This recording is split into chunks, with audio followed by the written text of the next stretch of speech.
so far from a weather perspective. So I can't guarantee that it will be short and that we'll get you out while it's still sunny, but we can do our best. We are going to start with a roll call, please. Mayor Dexter? Here. Deputy Mayor Carr? Here. Councilmember Hamilton? Here. Councilmember Hodgson? Good evening. Councilmember Miller? Here. Councilmember Schwab? Here. Councilmember Suggs? Here. Manager West? Present. Attorney Sahandy? Here. Thank you. All right, thank you. If you can all please stand as you are able for the Pledge of Allegiance.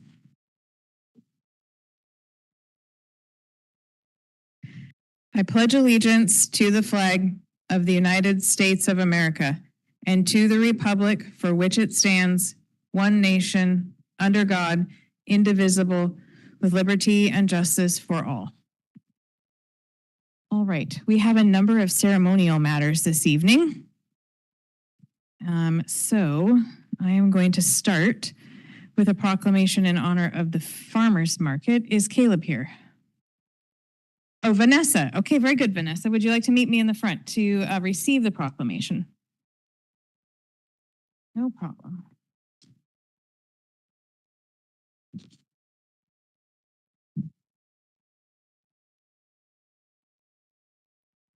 All right, we'll be in the middle here so people can see us online. All right. Some of you may already know, and some of you may not know, that this year marks the 25th anniversary of the Port Angeles Food Bank. So we are making a proclamation this evening in that regard. And I will read it. And then if you'd like to say a few words, you're welcome to. And if you don't want to, that's also fine. A proclamation in recognition of the Port Angeles Farmers Market. Whereas farmers markets are engines of economic impact for communities and provide families with access to healthy foods and agricultural products from local farmers and small businesses. They also serve as significant outlets for new businesses and family farms to hone their skills, develop their products, grow a loyal shopper base, and build experience which can lead to the creation of a brick and mortar store. And whereas the Port Angeles Farmers Market strives for their vendors to be a reflection of all that Port Angeles has to offer, and encourages community members to work together in a friendly and casual environment. The market supports artisans and the sustainability of family farms, adding to our local quality of life.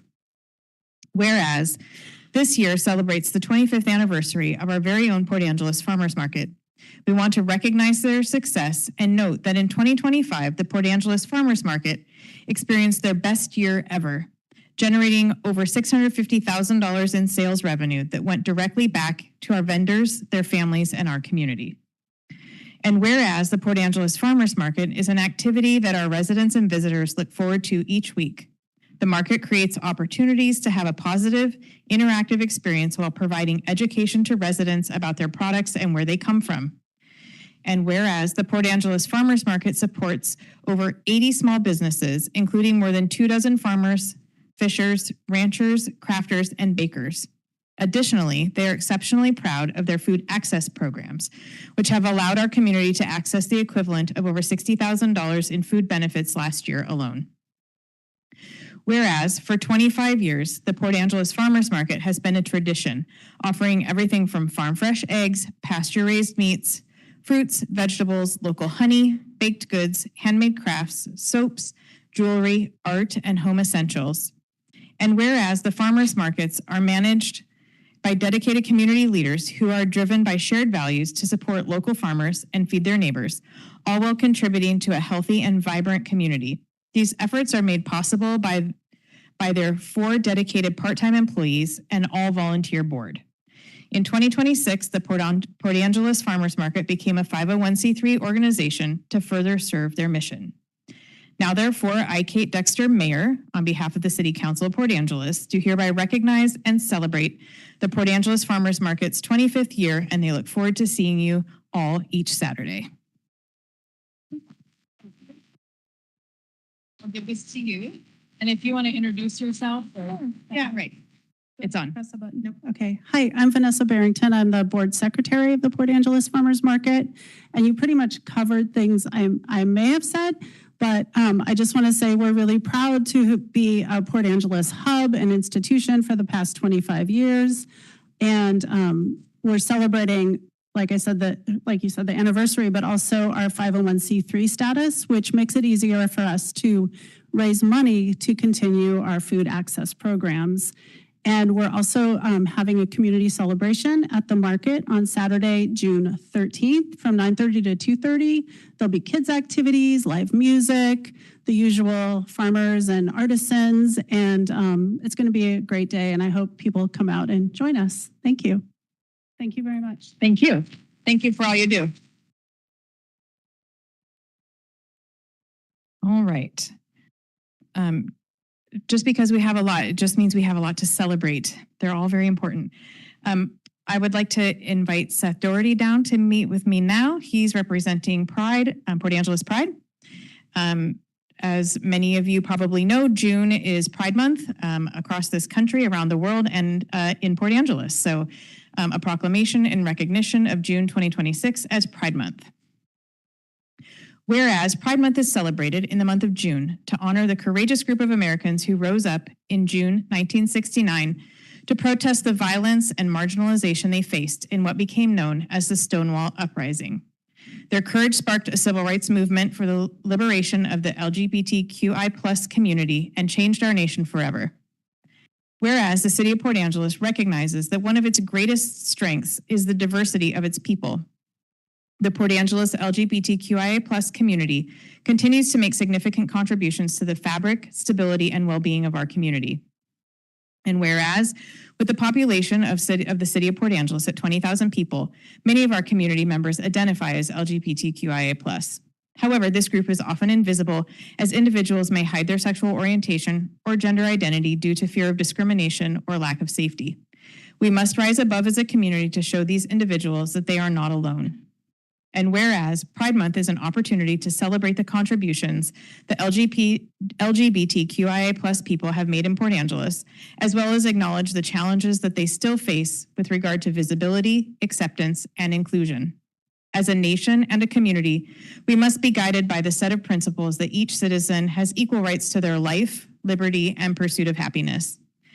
And whereas every year the city of Port Angeles community joins members of the LGBTQIA+, their friends and family, to celebrate diversity, equity, inclusion, belonging, and to unite as allies, Port Angeles Pride is a small, local, diverse group of LGBTQIA+ volunteers whose focus is supporting and promoting local events and celebrations of queer joy, resilience, and community on the Olympic Peninsula, which will include the Pride on the Pier event on Sunday, June 14th at City Pier from 1 to 5 p.m. with live music, food, vendors booth, and Pride. Now, therefore, I, Kate Dexter, Mayor of the City of Port Angeles, on behalf of the City Council of Port Angeles, do hereby proclaim June 2026 to be Pride Month in the City of Port Angeles. Pride Month is a time to affirm LGBTQIA+ people are welcome in Port Angeles and that the city supports their right to safety and freedom. We encourage all residents and visitors to join in celebrating the spirit and dedication of this vibrant and diverse community and to wave their flags of pride high. Thank you. Thank you, Seth. Thank you for the work you do. Do you want to say anything? Okay. Thank you so much. All right, now I'm going to invite Nathan to come down.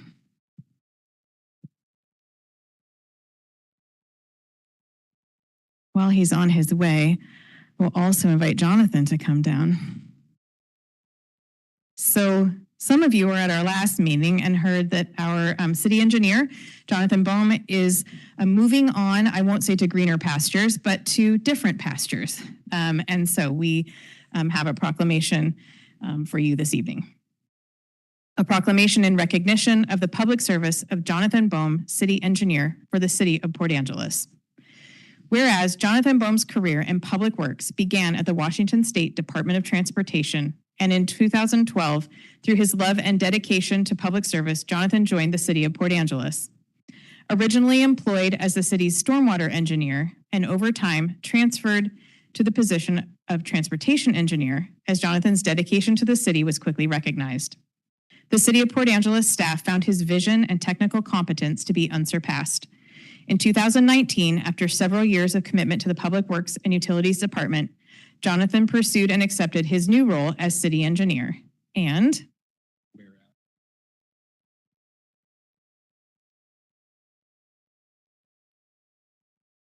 strong team of dedicated and highly capable engineers and professionals. Jonathan's leadership has been transformational, with a recruitment style based not only on technical skills, but also interpersonal skills, which has united the engineering team and formed solid working relationships. And whereas during his time as city engineer, he has helped oversee the implementation and completion of critical infrastructure projects, such as the big one, the Combined Sewer Overflow Phase 2 project, Lauritsen Boulevard upgrade, Lincoln Street safety enhancement, and the 4th Street rain garden installation, and many, many more. At the same time, he has been methodical in planning and prioritizing projects within the city's capital facilities plan to ensure city goals are being met and accomplished. And whereas year after year, Jonathan has encouraged staff to continuously apply for grants to ensure funding for vital projects, from the Washington State Department of Ecology to the Transportation Improvement Board, Jonathan has had the wherewithal to target funding for critical projects that are planned for upcoming years to ensure their success and completion. And whereas throughout his time with the city, Jonathan has demonstrated an unwavering commitment to both the residents of Port Angeles and his team. His dedication is evident through his prompt and compassionate response to any concerns that are sent his way.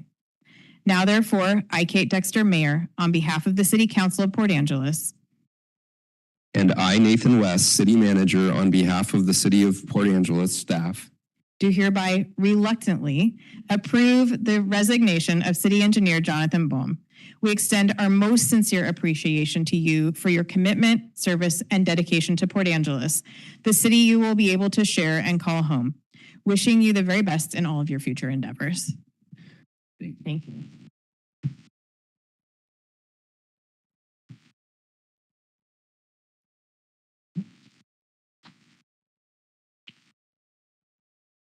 Mayor, I think there's a few more things just to say and to really celebrate. I think the great accomplishments of Jonathan really leave a long legacy of success for our city. And the reason being is the infrastructure plans, our capital facilities plan, the transportation plans that we have moving forward as a city are all better because of the hard work Jonathan has done. But more importantly, Jonathan has instilled great values in a very strong engineering team that is able to capably move forward all of the hard work that he has done. So I'm really excited about the legacy that you have left behind of your team and the success moving forward of our infrastructure as a community on behalf of our citizens. So Jonathan, for that, thank you. And I'm going to pass it over to Director Curtin for some additional words. Thank you. I'll be brief, I promise. So 14 years is a long time to dedicate yourself. And I will say, Jonathan, he brings a level of expertise, professionalism to the job. Really, that's unprecedented. I mean, you can walk outside this building, 14 years, there's hundreds, literally hundreds of projects that he has touched over the years. And you can walk out the front door of this building and not walk far to see the projects, recent impacts, the parking lot, 8th Street, traffic signals. I can go on and on and on. But the ones that we don't always see that Nathan and Mayor Dexter touched on are frankly some of the folks that are in the audience tonight. I've had multiple jobs. I've rarely encountered a group where a deputy director, city engineer such as Jonathan has developed the team that he has here. So you have a lot to be proud of for that. You really do. You have brought, I really think that's the greatest asset that you have brought to this city is the quality of the individuals that we have. The support that you provided them, and the vision that you passed on that will carry on as you depart the city. But very proud of everything you've brought. Wish you nothing but the best as you move on. And I always joke with Jonathan. We always had a good candor together. I always joke him that he had a great sense of humor for an engineer, and he would always tell me, "What do you know? You're not an engineer." So I've always really appreciated that about him. But thank you very much for everything that you've brought to the position. So thank you. Jonathan, don't go anywhere. And while while Mayor Dexter is bringing that over, I just want to give a huge thank you to Taylor and Jonathan's girls for the support that you all have provided to Jonathan to enable his success. So thank you so much. And we've got the proclamation to present to Jonathan.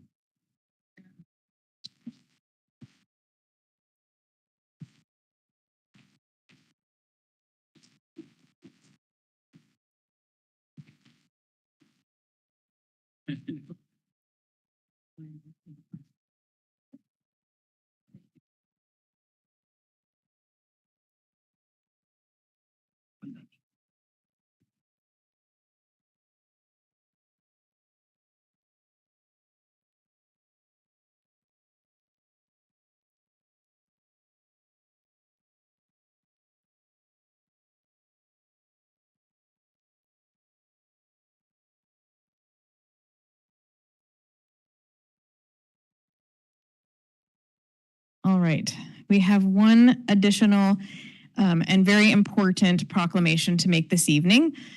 One that is particularly special to me because I live down the alley from McPhee's grocery store. So tonight we have a proclamation in recognition of the public service of Frank McPhee. Gosh, I'm gonna get choked up. Whereas it is with heavy hearts that we mourn the loss of Frank McPhee. In addition to his most important role as husband, father, and friend, we wish to recognize his service to the residents of the city of Port Angeles, serving as a council member from 1986 to 1989, during which time he was elected by his peers to serve as mayor from 1987 to 1989. And whereas during the 1986 to 1989 council's tenure, this council realized many accomplishments focusing on priority issues that mattered most to the greatest amount of citizens, setting the stage for the future of Port Angeles. And whereas Mayor McPhee was an active voice on council, often addressing his concerns or expressing his opinions on matter before council with the desire to find the best possible solutions for the city and its residents. And whereas Frank supported early concepts which have now been established, such as co-operated dispatch center. During his time on city council, he was part of many great actions, including the development of Eddie's Hook Park, approval of grant funding in support of the waterfront trail, and the completion of the city's first ever employee handbook and policy and procedures manual, the establishment of a citizens recycling committee, and whereas he was on council to approve the establishment of the DARE program through the Port Angeles School District, continued implementation of mechanized garbage collection, and supported the expansion of the city's involvement in community recreation for youth and adults. And whereas Frank's service extended beyond the regular meetings as council members served on various boards and committees, dedicating countless hours to conferences, meetings, and committee assignments, and seeing to the important but less glamorous day-to-day needs of the city. In addition to serving on council, McPhee served on the Community Memorial Policy Committee and the Finance Committee as part of his committee assignment appointments. And whereas, in addition to his public service as a council member, Frank owned McPhee's Grocery for more than 40 years. Known by many for his eclectic selections of food and snacks and a guaranteed joke during every visit, can confirm, Frank's legacy lives on not only in the city records, but in our hearts as well. Now, therefore, I, Kate Dexter, Mayor, on behalf of the City Council of Port Angeles, and I, Nathan West, City Manager, on behalf of the City of Port Angeles staff, do hereby thank and recognize Frank McPhee for his lifelong service to the Port Angeles community.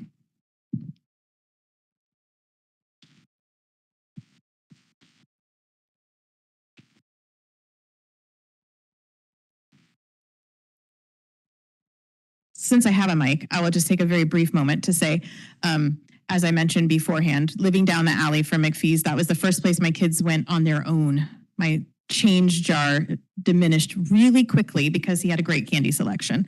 And it was, my kids were always excited to see him when they went in. And the joke he told around me one evening, the very first time I was running for city council, most of you probably don't remember, but some behind me do, that when we had a smaller population, we didn't count ballots every day. So you had to wait. And the first night of the election, I was only up by 37 votes.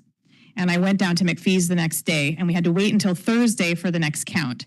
And there actually was quite a crowd in the store, and he said, if anyone wants to see a nervous woman, look at her. She's probably the most nervous person in the whole city right now. And everyone chuckled. And I sheepishly bought my stuff and left, but always appreciated the special connection because I was serving on council and got my own public comment every time I went in. So appreciated that and have missed him since he left the store. I just want to say thank you to Frank's family, who also made great sacrifices during his tenure on council, but also want to appreciate how much Frank cared about this community. The fact that he actually created a community store really illustrates care and recognition for the importance of neighborhood planning, the importance of access to local groceries and grocery stores in the community. And finally, that Frank had the care to really think through a succession plan to ensure that this store carried forward for that community long after he left. So we're so grateful to his efforts as mayor, as a council member, as a business owner, and a community member. So thank you all. And we are going to, in recognition of Frank and also as a goodbye to Jonathan, take a break for a quick reception. There's some cookies and beverages out in the hall. So we will take, how long? 10? We'll take 10 minutes and come back and pick up with the meeting. So go enjoy a quick bite and we'll be back in 10. Don't need this anymore, so I'm gonna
get restarted because we have a lot to cover tonight. So I want to make sure we don't run out of time.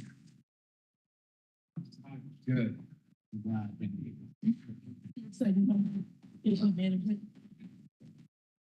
Almost a tune. All right, we need to get restarted. So we are going to, if you guys can wrap up your conversations, that would be great. Are there any late items? Mayor and council, no late items Oh, this sorry, evening. from staff. Any late items from council? All right. That brings us to our first public comment period. I know there are a number of people in the audience, and I know it's not always clear where it is that you want to speak. So, okay. We have first public comment period. That's items on tonight's agenda, with the exception of the capital facilities plan, for which there is a public hearing, and we will get to that shortly after the public comment. So if you are here to speak on the boat launch, which I know a number of people were coming to speak on, or for example, cameras, other things like that, those are in the capital facilities plan, and you'll want to keep your comments you'll want to speak during the public hearing and not during public comment. So it looks like most people have signed up with their issues, so I can go down the list, and I will apologize in advance if I get your name incorrect. So just looking to see if there's anything for the first public comment period. It looks like, from what I can tell, everything is a public hearing. Anyone online wish to make a comment on something on tonight's agenda? And if you're in council chambers and wish to speak to something that is not in the capital facilities plan, you're welcome to come down. I don't have any hands online, so we'll hear from John. Ready to go? Hi, John Ralston, City of Port Angeles. Want to comment on, I forgot my agenda, but Race Street landscaping maintenance. LTAC approved 40 grand for the project. I see the one bid received was slightly under 30. So I'm assuming that LTAC will get this 10 grand back. That's what I'm assuming. Second item I wanted to comment on was the continuation of the short-term lodging licensing services. I wish that some of these memorandums included what you pay last year, so one can compare, or even the prior couple of years. It's not there. Is that important or not? What are the results? Is anybody publishing the results online? If you're getting information from these people, there should be easy reports that you should be publishing online. So one can look, are there measurables? Is it even needed anymore? I think prior, when you got set up on it, there was a lot of misinformation about STRs. I think it's clear to anybody that walks up to the counter can get a straight answer, or that they go to the website. I think the information is very clear about STRs, and it's a licensing situation. So I'm not sure that what you're getting for the 25 grand, 30 grand is even necessary anymore. If it is important, then is there a way that you can just have them do this analysis or this observation maybe twice a year? So I hope you ask some questions about this program. Thank you. Thank you, John. Anyone else wish to speak on something on tonight's agenda? Okay. We do have a second public comment period. I have people who are on the sign-up sheet with items that are not on tonight's agenda, but are also not public hearings. So those comments can come at the second public comment period. So we will get a chance to hear from everyone. And I still don't have any hands online. So I think let's do consent agenda quickly, and then we will do CFP. Is there anything anyone would like to pull from the agenda? Latricia? Number 3, can we vote on that separately? I have a conflict of interest with that as their second and third cousins. Okay. Yes, we can do that separately. All right. Anything anyone would like to add to consent agenda, since there often is? Oh, we'll go to Drew and then John. We'll see if there's anything left for John. I'd like to add G1 Municipal Code amendments to portions of Titles 11, 14, 18 of the Port Angeles Municipal Code. Any opposition to that? G2 Type 0 legislation, conduct second reading and adopt ordinance. Any? Okay. J1 Neighborhood Sewer Rehabilitation Pine Cedar Contract 2026-09. Any opposition to that? Okay. And then J2 Contract 2026-14 C Street Chip Seal Construction Contract. As someone with an SH alliteration issues, that was not an easy one to say. I'll see if I can get through it. Any opposition to that? Okay. All right, then I will read the consent agenda. Oh, yes, John. I'm good. Okay. Amy. I just wanted to see if we could maybe speak to some of the questions that came up on number 3, the Ray Street. Yeah, and we're going to do it separately anyway when Latricia leaves, so we need to wait to. Okay, and did staff want to respond or talk about the short-term lodging memo? Any of those questions? Go ahead. If council would like an overview briefly.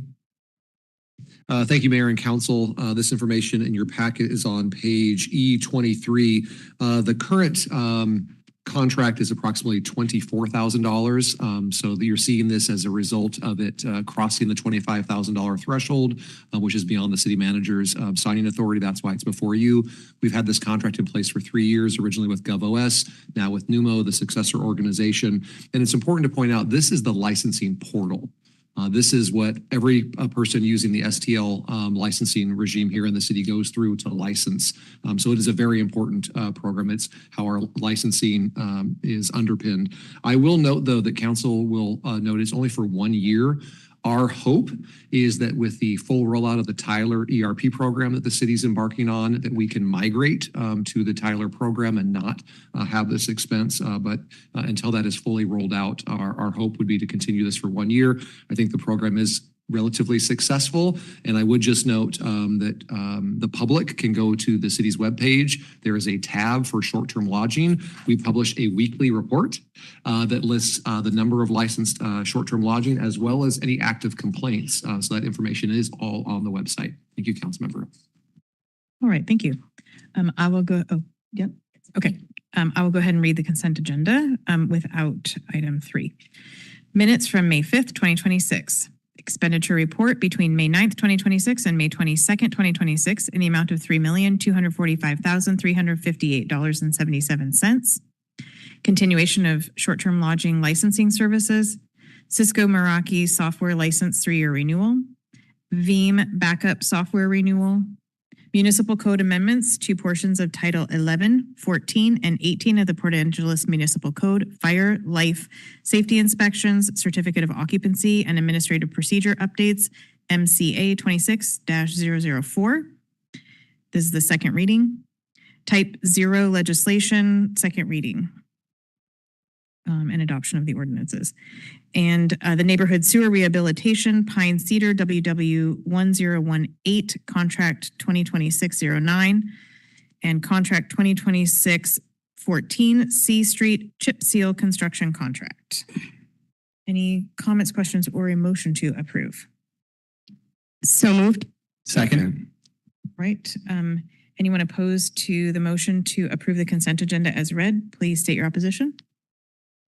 All right, hearing none, the motion passes unanimously. And then we will do number 3. We'll wait for Councilmember Suggs to leave.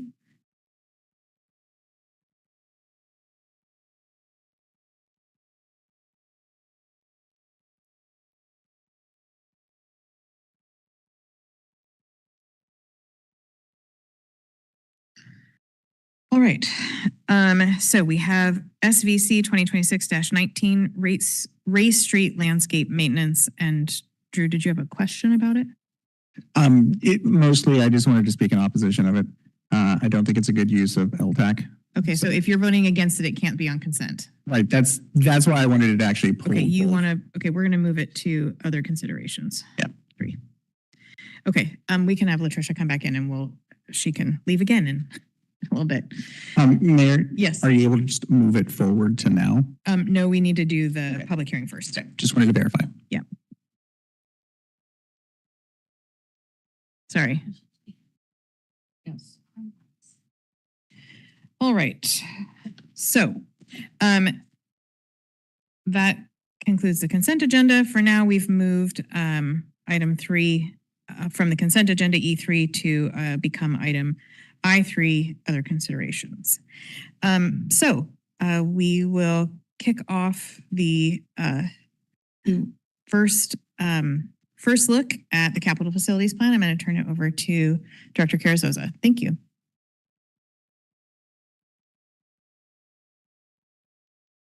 Thank you, and good evening, Madam Mayor, City Council. We do have a brief presentation for you. Queuing up, if you'll just give us just one moment.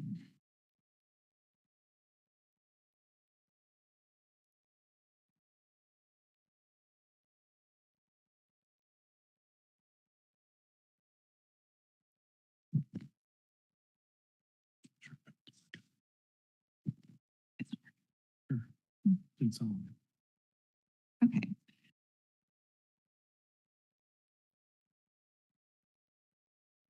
There we go. And so recognizing that the city's capital facilities plan document has been posted to the website since early in May, and that City Council has had a work session on the plan last week on May 27th. The presentation is designed to be a much shortened and higher level summary of the plan. So our capital facilities plan is a 7-year document that sets the city's next year's capital budget and amends the current budget. It is a living document and a requirement of the Growth Management Act, as well as a requirement for grant eligibility in many instances. And so the plan is reviewed and updated yearly to ensure that the city is planning for capital infrastructure to provide public facilities that serve both existing and new developments, and when possible, reducing the cost of serving development, as well as ensuring facilities will be in place when new development does occur.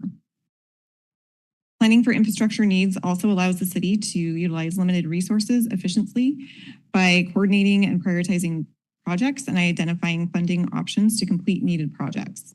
And this is really essential to the successful project completion and for the city's budget process. The capital facilities plan was built on the directives established by City Council in the 2018 to 2023 capital facilities plan process that include little to no rate impact whenever possible, that we set aside enough cash that's equal to the prior year's depreciation, whenever possible that we leverage projects, and so we can look for some efficiencies in multiple areas, that we do not take on any new debt. We will focus on preventable maintenance in order to increase our asset life, and that we will look at our Complete Streets initiative that was adopted in December of 2018. And so a number of considerations were factored into the capital facilities plan as it is proposed this evening. Increases were largely caused by the addition of new projects and the addition of the 2032 year for projects that are recurring in nature. However, as always, staff has conducted a review of the projects that are included in the plan and have adjusted the estimated project costs accordingly whenever necessary. There are also areas where projects were combined or our project scope did change slightly that also resulted in savings in line with the council directives that were just mentioned. Recognizing that the current funding landscape grants included in the plan have been carefully vetted to ensure that projects planned in the CFP will be funded in the future in order to prevent deferring needed capital projects or overburdening city ratepayers or city's general fund. The grants that are included in the plan have all been determined to still be eligible to be received by the city. And then finally, regardless of available funding, staffing resources must be available to ensure that these projects are able to move forward timely. The 2027 to 2032 CFP includes consideration of resources as well as balancing the need to complete projects with requirements such as grant timelines and state deadlines. And Despite that, the growing need for staff to complete projects in the proposed plan, staff is not including a recommendation to increase staffing levels in order to maintain that affordability.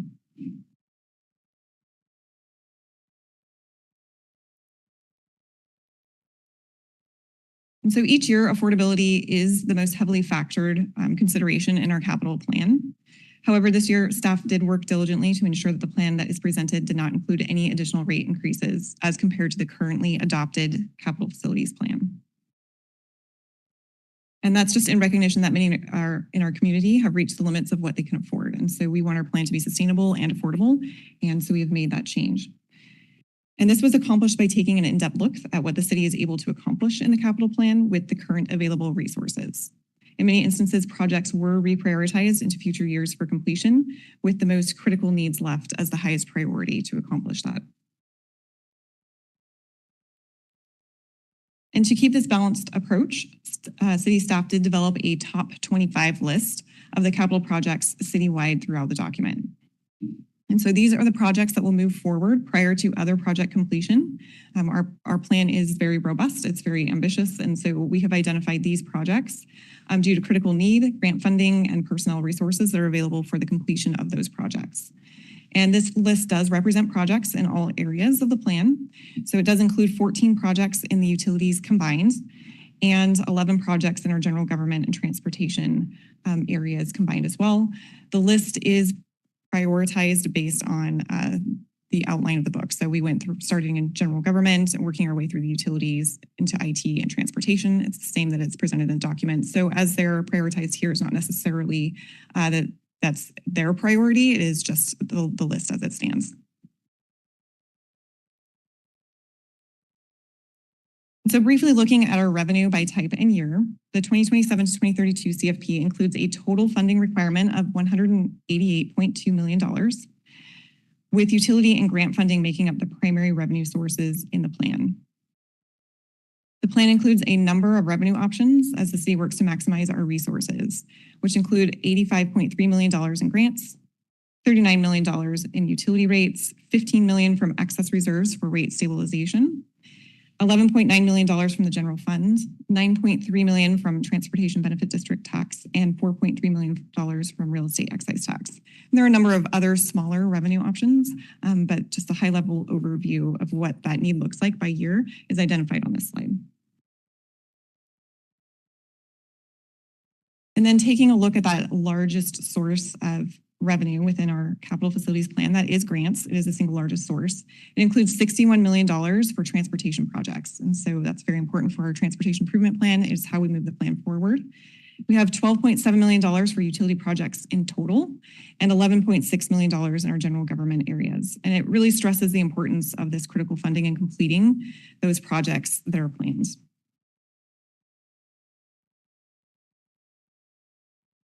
Looking at our spending by type and year, we have $223.7 million in total project costs across the 7-year plan, of which about $47.8 million in spending is planned in 2026.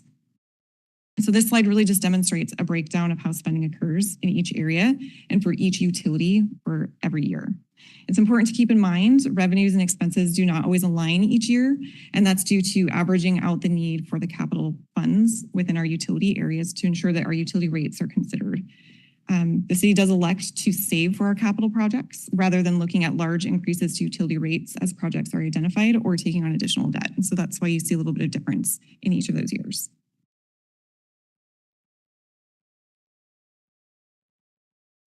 And so looking at our cash balances, and we have our starting cash balances in the darker blue for 2026, that's our beginning cash, and represented ending balances in light blue for the 2032 year for our capital facilities plan.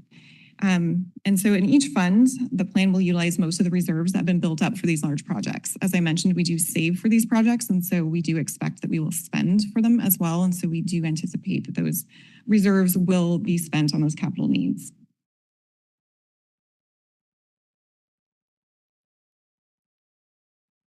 And so in terms of including an equal cash to depreciation ratio, our target on this table is for one. So we are looking for the number one on each of those areas. And all of those funds are meeting those expectations with the exception of our general government areas. These are based on what the city can afford from our tax dollars. And so as a result, they are lower than expectations at this time. Due to the nature of the plan, it's not uncommon for some years to be slightly low or high as we build those funds or complete project spending. I also just want to briefly touch on the Medic One fund. Medic One projects are capitalized from our operating fund. It's one of the few areas that we do that in our city's budget. And so as a result, the cash depreciation ratio is pretty high because it includes all of our operating expenses as well. And then also in our solid waste and wastewater funds, those include debt that are associated with the landfill and the solid waste fund and the combined sewer overflow and our wastewater fund. And so it's important to note that that's where we pay that debt as well as where those surcharges are tracked. And so just briefly looking at our new and unfunded projects, the new projects do make up the majority of the changes within our capital facilities plan for the updated year. And so we have 34 new projects in total at an estimated cost of about $37.4 million. 21 of those new projects are for utilities. It's $28.1 million combined. And we have 13 projects in our transportation and general government areas totaling $9.3 million.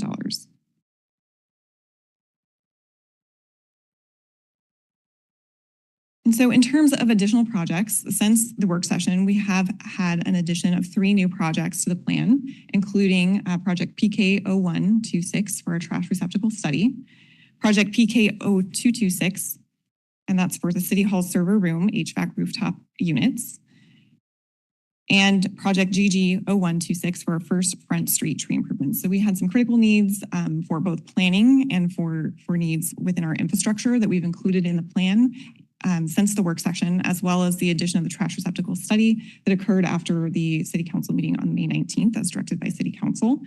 It's important to note that these projects have already been included in the project listing that is attached to the CFP resolution in your packet tonight. And so there isn't necessarily any council action that would be required for you to put those in the plan. They're already being recommended by staff. They've been included in that listing and they are attached to the resolution.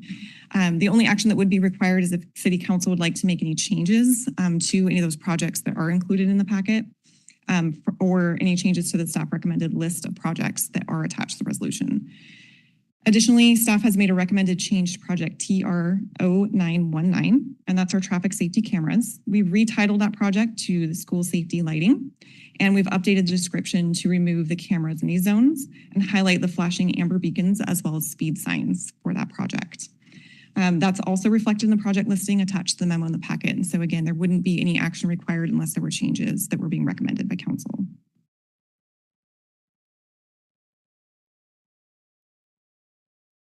And so the city does have a number of unfunded projects. They are included in the plan so that we understand what our total infrastructure need is.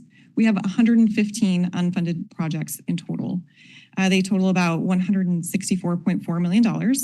And typically unfunded projects are quite large in scale. They're very costly. And so we include them in the plan also so that we can identify other funding options such as grants so we can move those forward. Unfunded projects are also reviewed every year in the capital facilities plan cycle. And in this particular year, there were some projects that were pulled from an unfunded status and moved to funded in the plan as we identified that they were critical. And so just wrapping up, the city's capital plan, as I mentioned, is a living document. It's diverse and thriving. The projects and the plans are sustainable without any unnecessary rate increases or burden to any other city funds. We have utilized city council guidance as we built this plan. And we do believe that this ensures that the infrastructure can be enjoyed by our community for many years to come. And so our capital facilities plan process is, we are nearing the end of that process. On June 9th, we do have an additional utility advisory committee discussion regarding the CFP. At that time, they will provide a recommendation to City Council, and that will be presented to Council on June 16th as part of the continuation of the public hearing on the Capital Facilities Plan and Transportation Improvement Plan, as well as the second review of that resolution. And we are looking for adoption on June 16th in order to meet the state deadline to have the Transportation Improvement Plan to the state by June 30th in order to meet some grant eligibility requirements. And so council, at this time, we are requesting that you open the public hearing, that you continue the public hearing to the June 16th meeting, that you conduct the first review of the resolution adopting the 2027 to 2032 capital facilities and transportation improvement plan, and that you continue this item to the June 16th meeting. And with that, I will turn the time back over to council. Thank you. All right, thank you. So we will go ahead and open the public hearing. If you are online and wish to speak to an item in the capital facilities plan or just the capital facilities plan in general, now is the time to raise your hand. We do start in council chambers and then go online. So we will start with the list and I will just go down the list. We do have a general policy of prioritizing city residents over county when there are a lot of folks signed up, but we're going to get through everyone tonight. So I'm just going to go down the list as people are signed up because I've also realized I don't know people online, whether they're county or city. So we will start with Nick Roberts. And Nick, while you're on your way down, I will let everyone know, just like for public comment, if you can state your name and whether or not you're a resident, and we don't need to know your address. And if you are here in council chambers, there's a timer on there and the lights will keep track of your 3 minutes for you. You can go ahead when you're ready. All right. Good evening, Mayor Dexter and City Council. My name is Nick Roberts. Was a resident of Port Angeles for over 40 years. Now I'm in Carlsbad. I'm standing here to urge you guys to maintain and intensify the pressure on the Parks Department to prioritize the rebuilding of Eddie's Hook boat launch. I want to start by saying I'm grateful that this council clearly understands the vital importance of maintaining a boat launch. Port Angeles is at its core a coastal hub. Our identity, culture, and our local economy are deeply tied to the water. I am not standing here alone tonight. In my hands, I hold a petition containing the names of 1,384 people. These are your constituents. They are local anglers, boaters, business owners, and families who love our waterfront. 1,382 citizens are sending a clear, unified message. The current state of Eddie's Hook boat launch is unacceptable, unsafe, and hurting our community. This launch is a high-volume economic powerhouse. Between 2019 and 2025, more than 20,000 boats launched right here from Eddie's Hook. Think about that volume. Over 2,700 a year, spending money at our restaurants, our lodging, and our local stores. Right now, because of the preventable destruction of the launch, we are losing that traffic and that vital revenue to neighboring communities. More importantly, the deterioration of the ramp puts boats, vehicles, and our livelihood at risk. Because we are a coastal hub, we cannot afford to rely on the broken system. We know the city has been looking into FEMA for help, but to be honest, the reality of a federal disaster aid, FEMA will not fund anything new. Their strict rules only apply or only allow them to rebuild exactly what was there. Rebuilding the same flawed, outdated structure is a Band-Aid, not a solution. We don't need a patch job on an obsolete ramp. We need a completely new, modernized boat launch built to handle today's safety demands. Because FEMA won't fund a new launch, the Parks Department must take control of our own destiny. They need to complete and release the request for proposal, the RFP, as soon as they can. Having a completed RFP is the master key that unlocks the outside funding we actually need.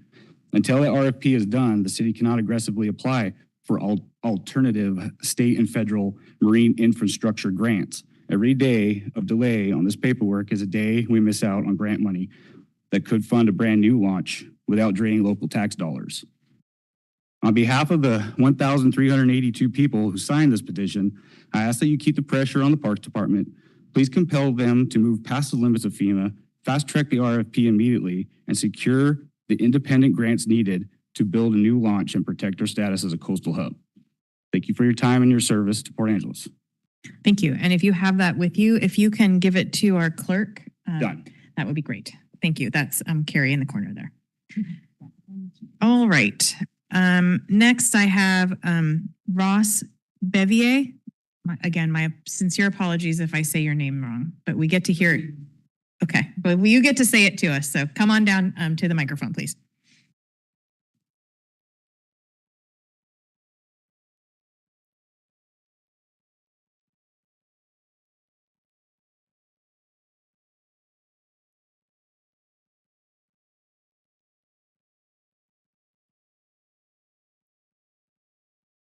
Thank you, Mrs. Mayor, City Councilman. My name is Ross Bevier. I'm a retired construction manager and a defect analysis and cost of repairs man. I've been through the process for about 50 years now. And this is about the Edith Hook. I totally agree with Nick. Yeah, make sure you keep your face this way so you're speaking into the microphone. You're good. Just don't, when you turn to the audience, the people online can't hear you, so. I totally agree with Nick that something has to be done.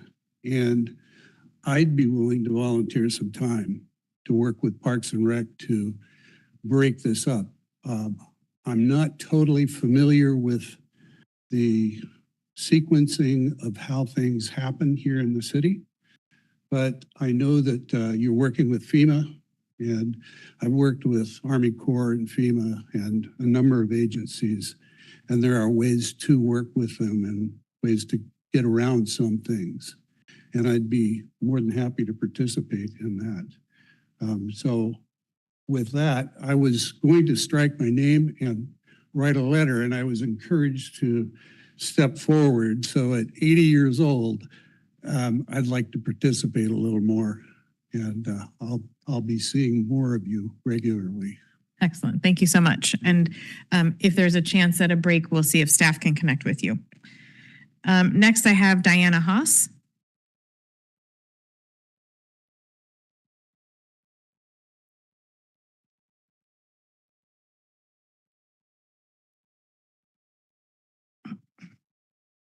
I'm very nervous. So, good evening, Mayor Dexter and Council. Appreciate you hearing from us this evening. Sorry. My name is Diana Hasse. I am a resident of Port Angeles, as well as been a resident of Clallam County for well over 30 years. I'm here tonight also to speak on behalf of getting the Edis Hook launch replaced. The current condition of the launch creates a barrier for our community members with mobility challenges. A few years ago, I had surgery on my leg, and while it may not look like it, I have many challenges in my mobility. And the unsteady ground and the current infrastructure of the launch itself creates a huge barrier for my ability to enjoy being able to use those facilities.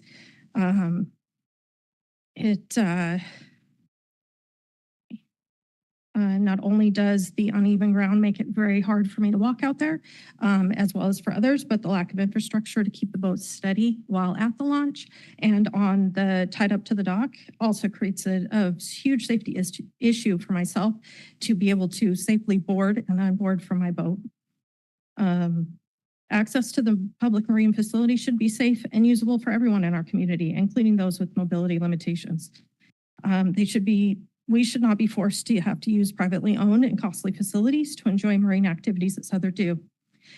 This project is not simply about convenience. It's also about safety, accessibility, economic impact, and protecting the vital public asset before conditions worsen and costs increase further.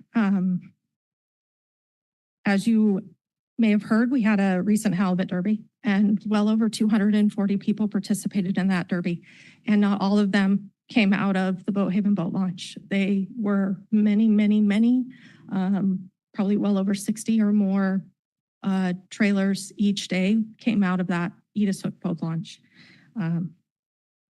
I do understand that FEMA funding is being pursued and that the support could be extremely important for this project. However, FEMA funding cannot be the only option. The need for those improvements is too important to wait on a single funding source or timeline.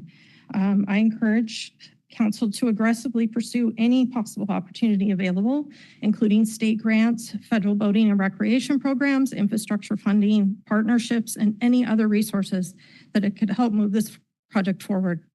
Port Angeles is a marine community. Edis Hook launch reflects who we are and how people experience our waterfront. Investing in this facility is investing in the future of recreation, tourism, maritime access, and economic health of our city. I appreciate the work that has already been done to include the project in the facility capital facilities plan, and I encourage this project to continue to move forward. Thank you. Thank you. John, I see you have two check boxes. Are you speaking to something in the capital facilities plan and also the other item, or just the other item? Okay, very good. If you're, so we will be at the second public comment period. Thank you. Ward Dunscombe, sorry. I even met you the other day and I'm not saying your name correctly. That's okay. Been murdered for years.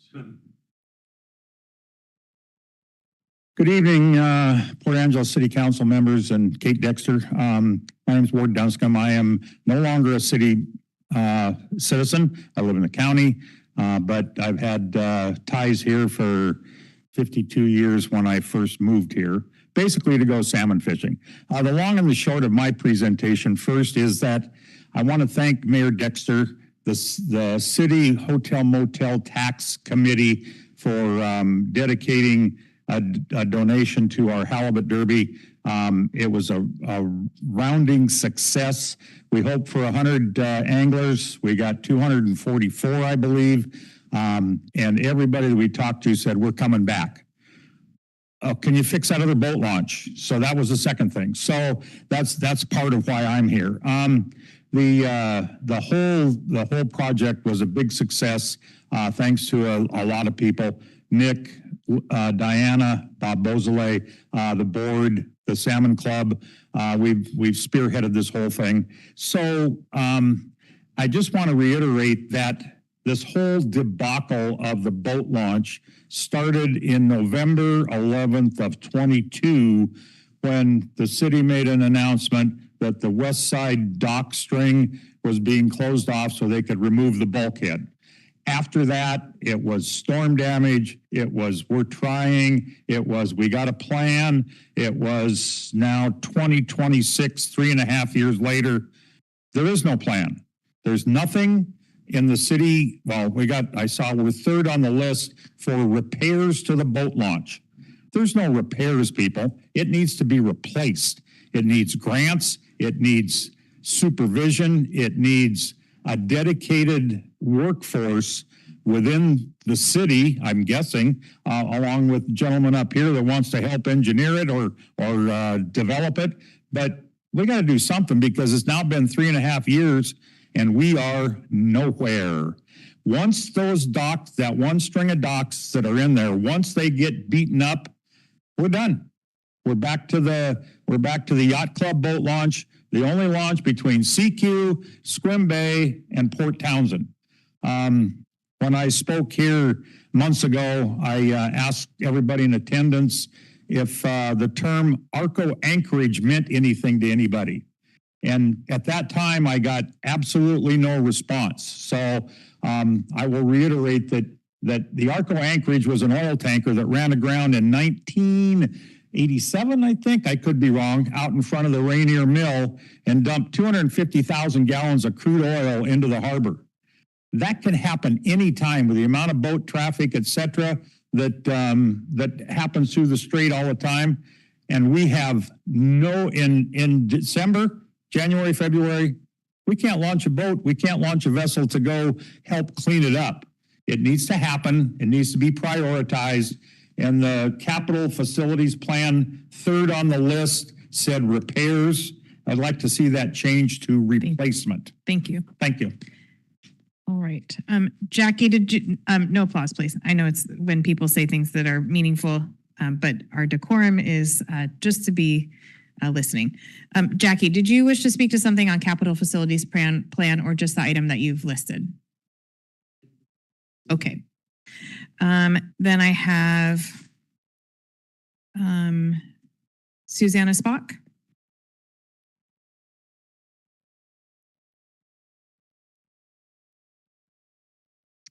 Hello, I'm Susanna Spock. I'm the Water, Fish, and Wildlife Program Manager at FutureWise, and I'm a longtime resident of Port Angeles. Since 2018, with funding from the EPA, FutureWise has been partnering with the city on GreenLink Port Angeles to identify and plan high-value, multi-benefit green stormwater infrastructure projects across our urban watersheds. Under the guidance of the GreenLink Advisory Committee, potential projects were thoroughly vetted before the project to daylight and restore Lower Valley Creek was selected as the first step. This creek is currently inaccessible to treaty-protected fish and is heavily impacted by stormwater runoff. And the proposal includes creation of a stormwater park and trail system connecting downtown Port Angeles to Olympic National Park and Peabody Creek. The GreenLink Master Plan for Valley Creek, outlining the proposed vision, was based on earlier planning completed by the Lower Elwha-Clallam Tribe and the Valley Creek Committee over 2 decades ago. And there are references to the community's desire to see Valley Creek restored in at least 14 planning documents produced in the subsequent years. The city has made significant investments in pursuing this goal, including the acquisition of 49 properties along South Valley Street. The unique and underrealized potential of our urban creeks has long been recognized, and the vision maximizes the many overlapping community benefits, such as opportunities for recreation and education, ecological restoration, and economic development. This plan does not require use of limited industrially zoned property and would support and enhance the full range of other redevelopment work occurring nearby. It has always been understood that external funding will be required to realize the full vision for Valley Creek, but I'm here to ask city leadership to help us fulfill our legal and ethical duty to effectively manage our shared community assets and prioritize the advancement of this important project in a timely fashion. The people of Port Angeles have been waiting long enough. Thank you for your time. Thank you. Roger Draws.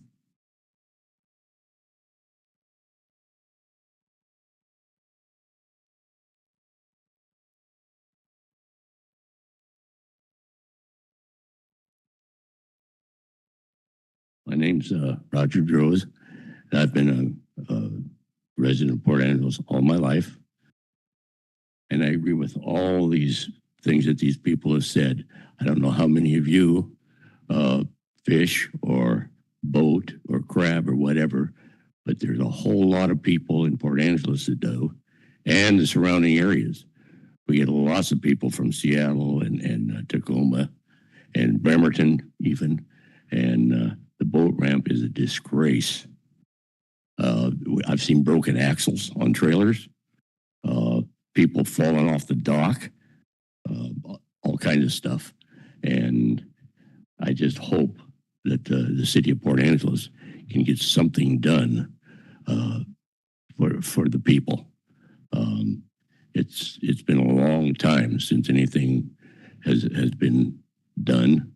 I know there's all kinds of roadblocks, and hopefully we can get past them, and you guys can get us a new dock, new boat ramp. Thank you. Thank you. Apologies for getting your name wrong.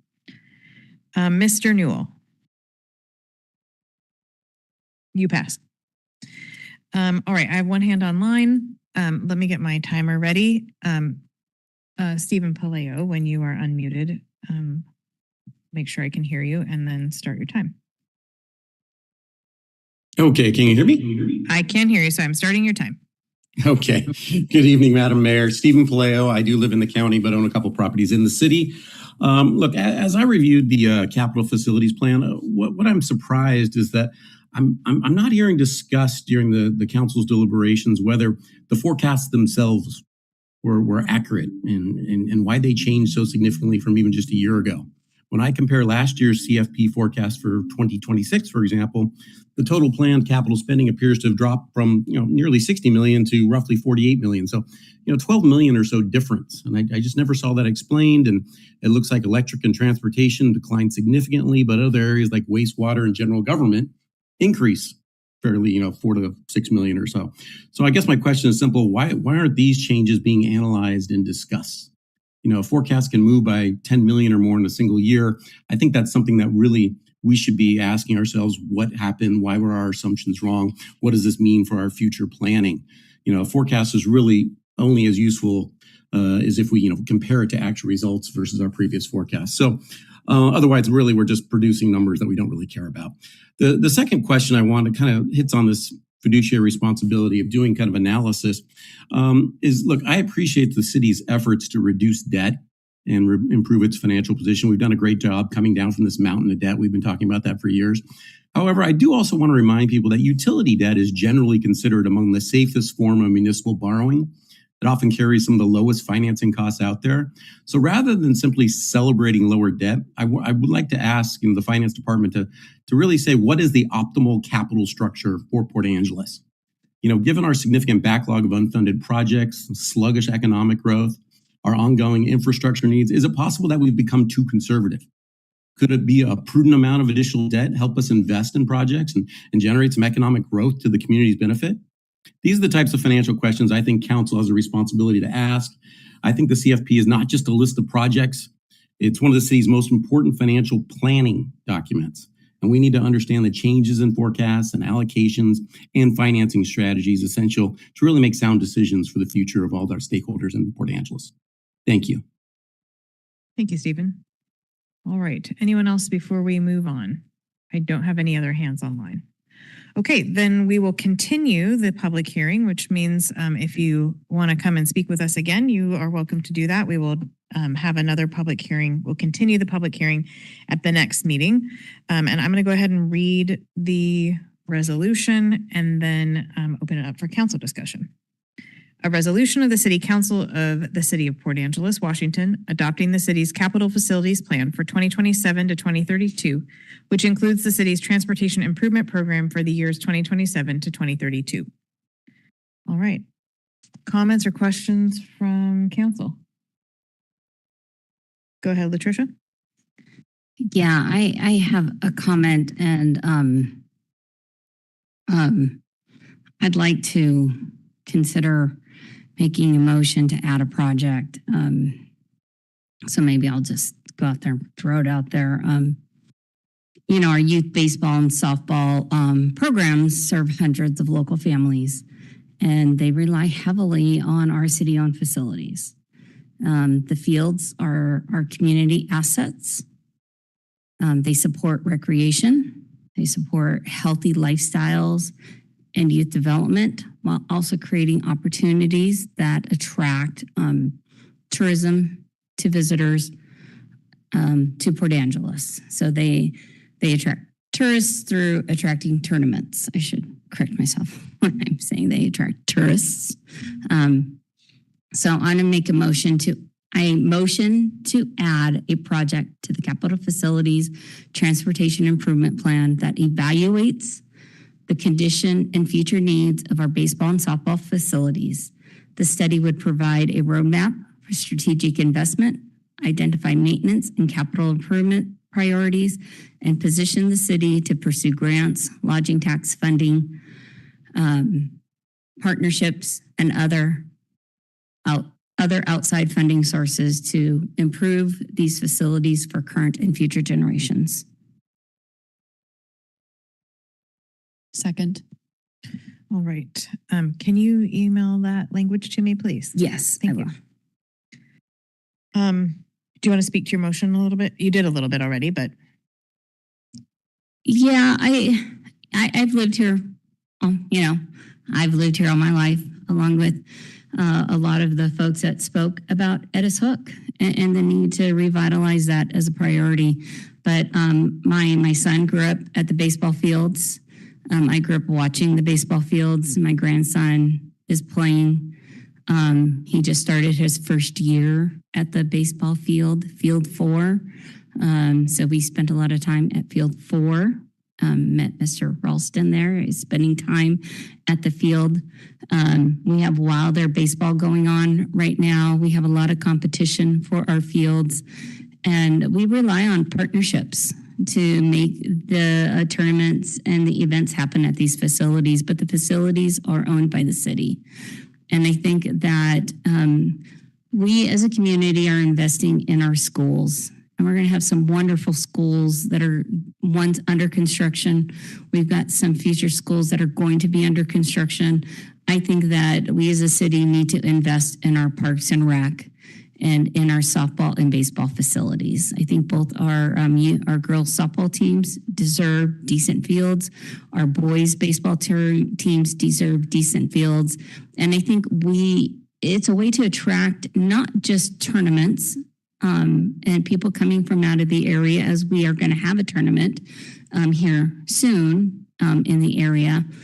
But I think it also will attract families from out of the area. They see that our schools are improving. They're going to see that our recreation facilities for the youth are improving. Just as we also want to prioritize improving Edis Hook. But I'm speaking to my motion. So I just really think that, we need to invest in it. And I'm asking for an assessment to evaluate, what can we do?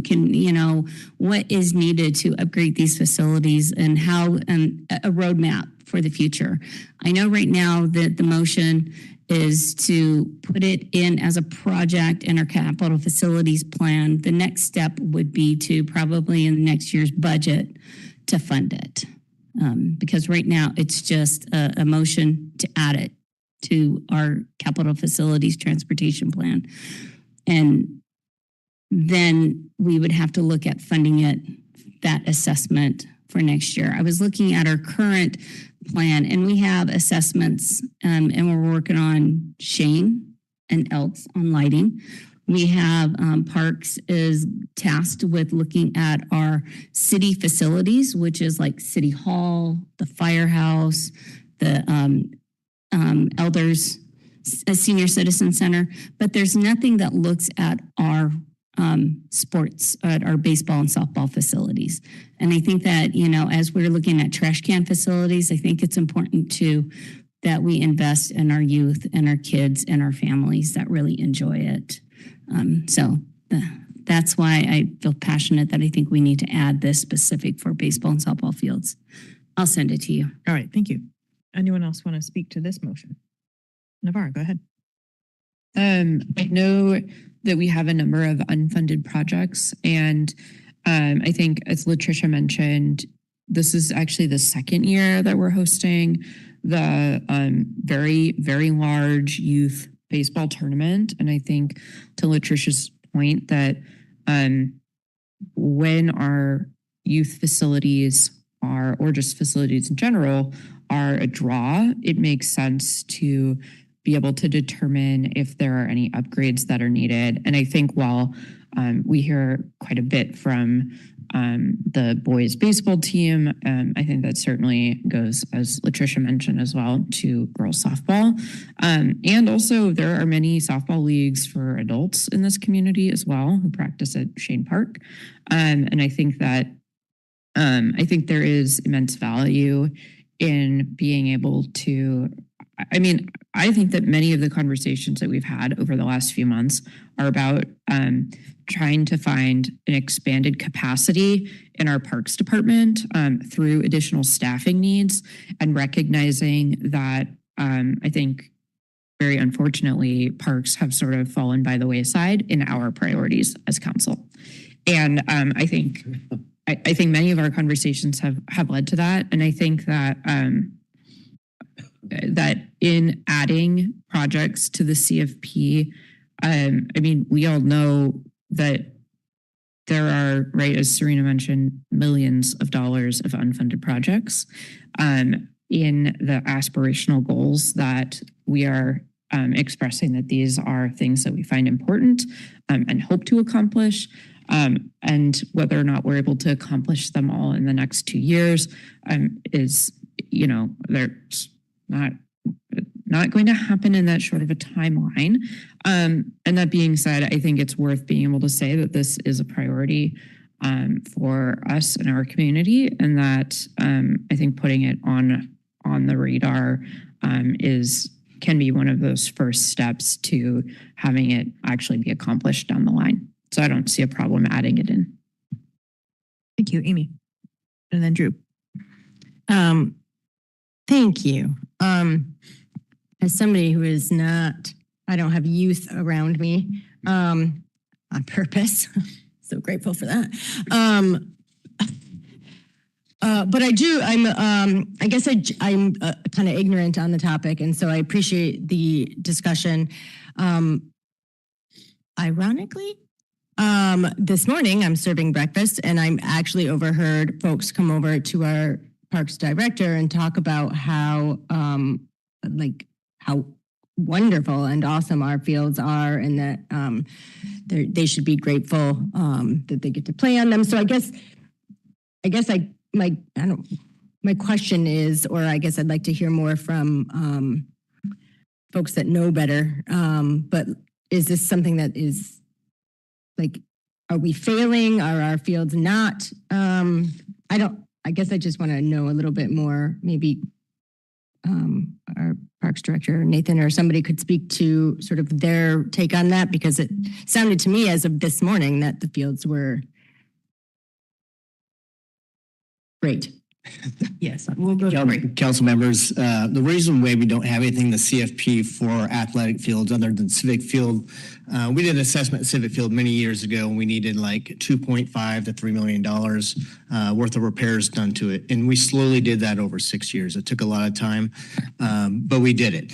And we don't really have anything else in there because honestly, we have some of the best fields in the state.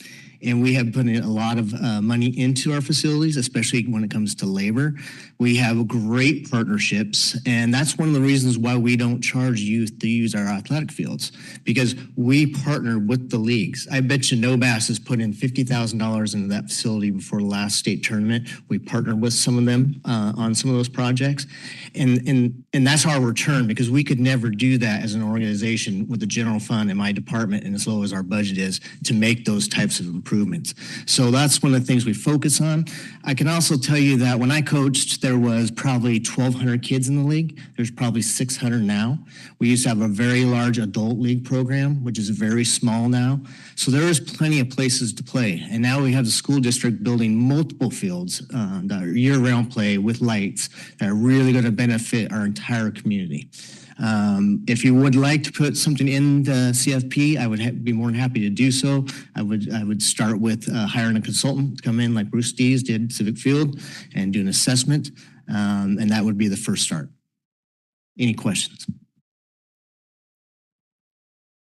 Thank you. I'll come back to you, Latricia. I want to give other people a chance to speak.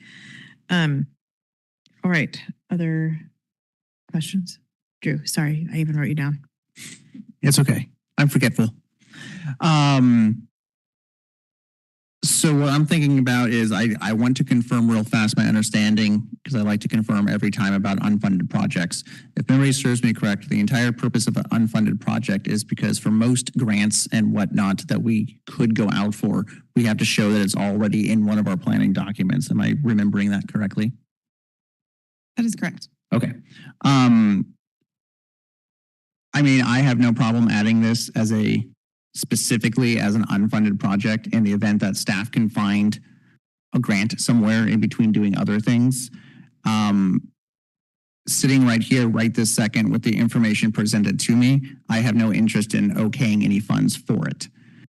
It sounds like that of all the projects we have in the city, our parks are that element of the parks seem to be relatively caught up at the moment.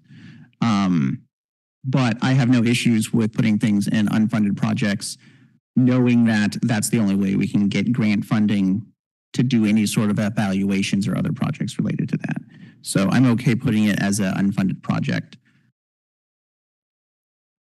Anyone? John, go ahead. Just want to concur with Councilmember Swab. I'm on the same opinion. I think with the schools being built with the new field, that's going to be a tremendous asset. Playing fields for our girls softball teams and our baseball teams, which are, highly competitive around the state. I'm not looking to add more funding to anything right now until we can build capacity in our Parks Department. But I just want to just echo what Councilmember Swab said. I agree with what he said, and don't mind putting it as an unfunded project just to put it on the radar for potential future grant funding. Just don't have any interest in funding it until that time comes. All right, I'll jump in. Mark, do you want to say anything? No pressure. I'll go. My baseball player actually isn't playing baseball anymore, at least right now. But I did spend a lot of time there and would agree that they are quite good. I think when I think about this motion, I think more about sort of like the whole facility. And I know we've got a restroom replacement project, plan. And I know I hear from parents, particularly of the girls, that their bathroom is concerning. And so when I will support this for the same reason other people have, and I think we're doing a great job with what we have. I think our fields are quite good, and definitely we'll just take the moment since I have the microphone to reiterate thanks for the partnerships that we have, that the parents who are investing in their own kids by investing in our parks so that the fields are good. So thanks for all of that work, and I'll support it as an unfunded project, so we can just keep it on the radar. I got to pull the motion back up. Any last comments or questions on this motion? Latricia, go ahead. Oh yeah, sorry, I said I'd go back to you. Thanks. Well, I appreciate the support. Twice I've been out there. I've almost tripped walking on that sidewalk, and with my hip, that would be dangerous. And I brought that up before. Our walkway, it's not ADA accessible, especially with people who have disabilities and they're not steady on their feet, as we've heard from public tonight about other areas. So I don't think that our facility is up to standard when it comes to ADA accessibility. I'm not saying that it's a bad facility. I'm saying that there's room for improvement. And I think bringing in outside eyes to assess it and give recommendations would help make improvements that we don't see. And they would point those out to us. It's quite possible that, there's potential in saving and upgrading electricity or the lighting. I mean, we do a lot of lighting at Elks. We do a lot of Sheen Park. Elks needs lighting. I'm sure that we need some improvements down there that could be discovered by an assessment. So, I appreciate everything, and over the years, all the work of our partnerships. And I think that the assessment would include all of those partnerships. We wouldn't do it alone. We'd want to bring them in. So I appreciate everybody's feedback and support in the motion. Thank you. All right, so let's vote. We have a motion to add a project. Hold on just a minute. To add a project to the capital facilities and transportation improvement plan that evaluates the condition and future needs of our baseball and softball facilities. The study would provide a roadmap for strategic investments, identify maintenance and capital improvement priorities, and position the city to pursue grants, lodging tax funding, partnerships, and other outside funding sources to improve these facilities for current and future generations. Anyone opposed to the motion, please state your opposition. Hearing none, the motion passes unanimously. Thank you. I would like to recommend that we take a 5-minute break and come back and pick up with the rest of council discussion. So that's what we're going to do. Thank you.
All right, we need to get started again.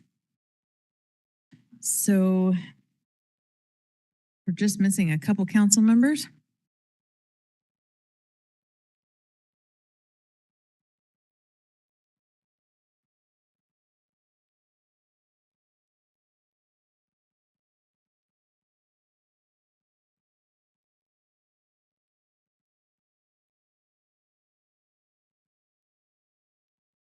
All right. We'll just slow roll while we're waiting for Councilmember Miller. But I will go ahead and start I will not start the conversation, but who would like to go? John, go ahead.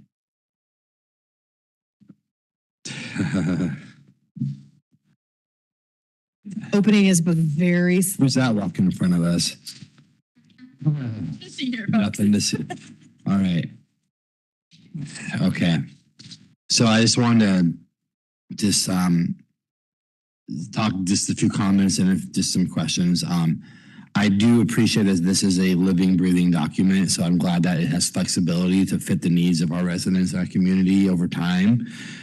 So that helps, us plan. And like one of our speakers said, it's a big financial document to plan our future in the next 7 to 8 years. So I appreciate that.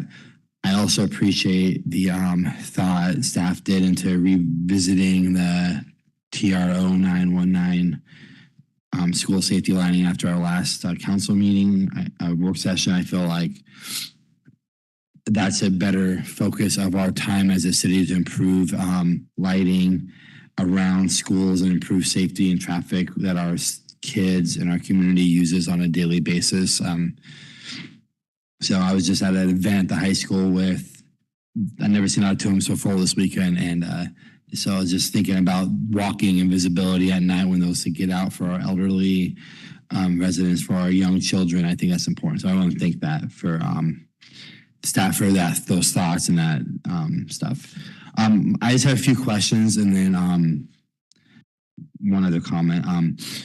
Can staff just briefly explain to the public how their feedback between now and our next meeting on this can help shape the final version and how the public could best give feedback beyond today?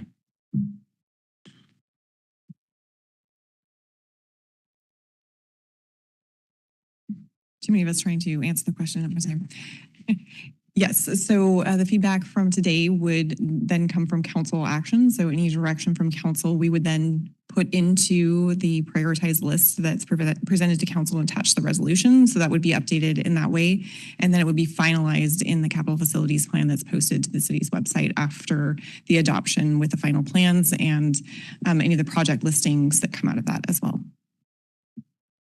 Fantastic. I think it's just important to keep everyone aware about how they can submit comments and feedback beyond today before our next meeting.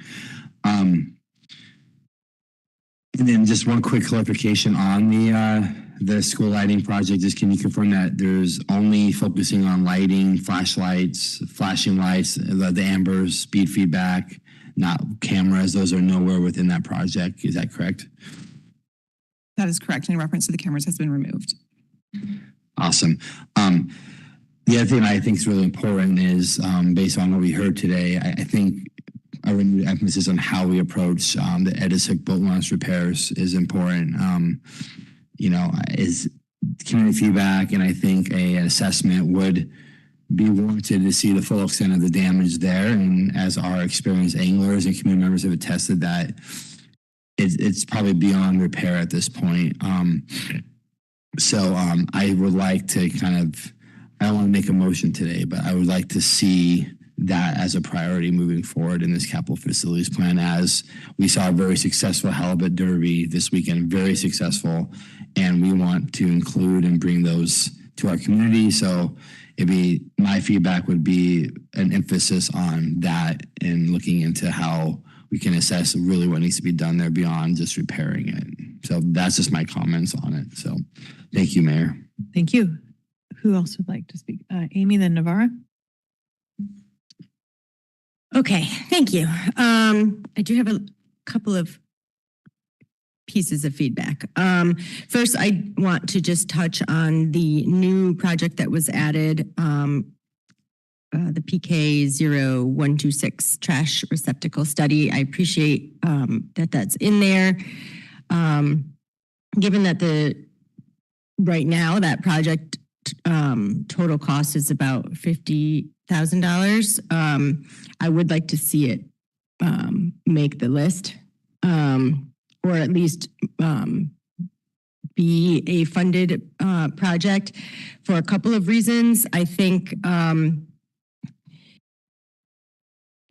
the last sentence of the project really, for me, ties it up, that without the study, we will just continue as status quo without any improved efficiencies. And I think we should have improved efficiencies. I think this conversation or the study regarding the trash study will also help formulate our budget discussions, the motion that was passed on the 19th, I think, regarding looking at adding park staff. So I think somehow that can all be connected, so that I would like to see that move forward and be funded. I wanted to ask about if someone over there, probably our parks director, wanted to talk a little bit about because I don't have it in front of me, but I do think the Edis Hook boat launch is on our list of 25. I realize, thank you. It's 3. Even though that's not in order, but thank you. And so I guess what I'm hearing, the question might be, could we talk a little bit more about repair versus replacement? And I don't want to make assumptions that we've looked into that.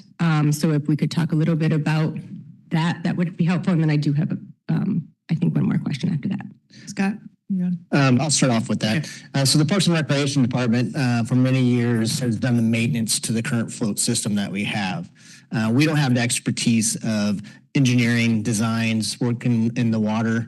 And so we really rely on Scott's staff and engineering and Scott's ability to work with FEMA projects like he has done in the past. So it's really a partnership between the two. Scott, you want to add anything? Yeah, absolutely. So I feel bad because I feel like Corey's taken a brunt of where we're at on this project, and this is fully in my court as we speak. We will now officially blame you. Yeah, as you should. So the RFP is in my hands. I have had staff develop it. It is under my review right now. Just have a lot on our plate at this time, so it is moving through the process. And it will come to pass. I mean, this project that we have is related to the storm event that happened in January of 2024. That's what received a FEMA designation as part of the project. So this RFP is going to evaluate where we are and where we need to go. There will be components, and after Councilmember Suggs mentioned at the last meeting, I do intend to reach out to the tribe to touch base with them as well for their interest in potential participation. But the folks that spoke earlier, they are correct. FEMA, they're not in the business of building new projects, right? Their intent is to restore what was previously damaged. And this is complicated on the waterfront based on the age when that was built and the new regulations today. So we could not legally go out there and build what we have today. It does not comply with current regulations. That's everything from the solid boards on the floats and just going out into the water, how the whole thing would be built. So that's going to somewhat change. And that's what this RFP is going to define. So it's going to define what is the new one going to look like? And then with that, I'll be able to determine with FEMA what they're going to pay for. And then we will understand what budget shortfall we have and what we will need to pursue additional funding for. So that's in my court. I do see this RFP being finished up this month. I'm going to share it with representatives that were here tonight, just because I mentioned that to them, so to keep them informed on the questions that I'm asking, and we're going to expect our A&E team to do. So I'll keep them informed as we move through the process. But that's where we're at. And just to follow up on that, we do meet with the Salmon Club quarterly, so to keep them updated, and we do want them to be part of the process for the RFP. And this is definitely a replacement. This is not a repair. Thank you very much for that. We all like getting what we want, so thank you for the update. Appreciate that. Okay, my last comments / question is regarding also another new project that was added, the peak, sorry, Corey. But I think this question may be more for our IT, but PK 0226, which is the City Hall server room HVAC rooftop units. Again, I will disclose my ignorance on the topic. So I'm really learning about it just from what's on the paper. And I have some concerns that this is also, I realize we don't have unlimited funds, everybody, but that this is also a unfunded project because it seems really super important. And also that there is some risks. I don't know about fire risks and things, but what's concerning me the most is reading that we have to use sprinklers to cool something down. And also like we have water shortages every year, all year. So I have some concerns about that. And I saw our IT director here and I thought perhaps I could just learn a little bit more about if my panic is justified or not. So I'll start off before I kick it over to Eric. So we moved this from an IT project to a parks project because it is a facility that I manage. And Eric, just because he's good at what he does, sent me this in like January and it was on the back burner and I forgot all about it. And so that's why it's in late. And that's why we added it to it. And to talk more about the project, I'm going to pass it over to Eric. And as Eric comes up to the lectern, so council member, I believe this project is fully funded for the budget. And as you can imagine, the server room is very important and having a well-functioning HVAC system is very important. If we don't, we run the risk of losing our equipment. And unfortunately, the ceiling roof-mounted units are failing, and we did need to use a garden hose and a sprinkler last year to keep them from overheating. And so we are really optimistic that with Parks' help and IT's leadership and financing from finance, we can get this project moving ASAP. I thought I saw Corey on top of the building last year. I was just trying to be a firefighter. Go ahead, Eric.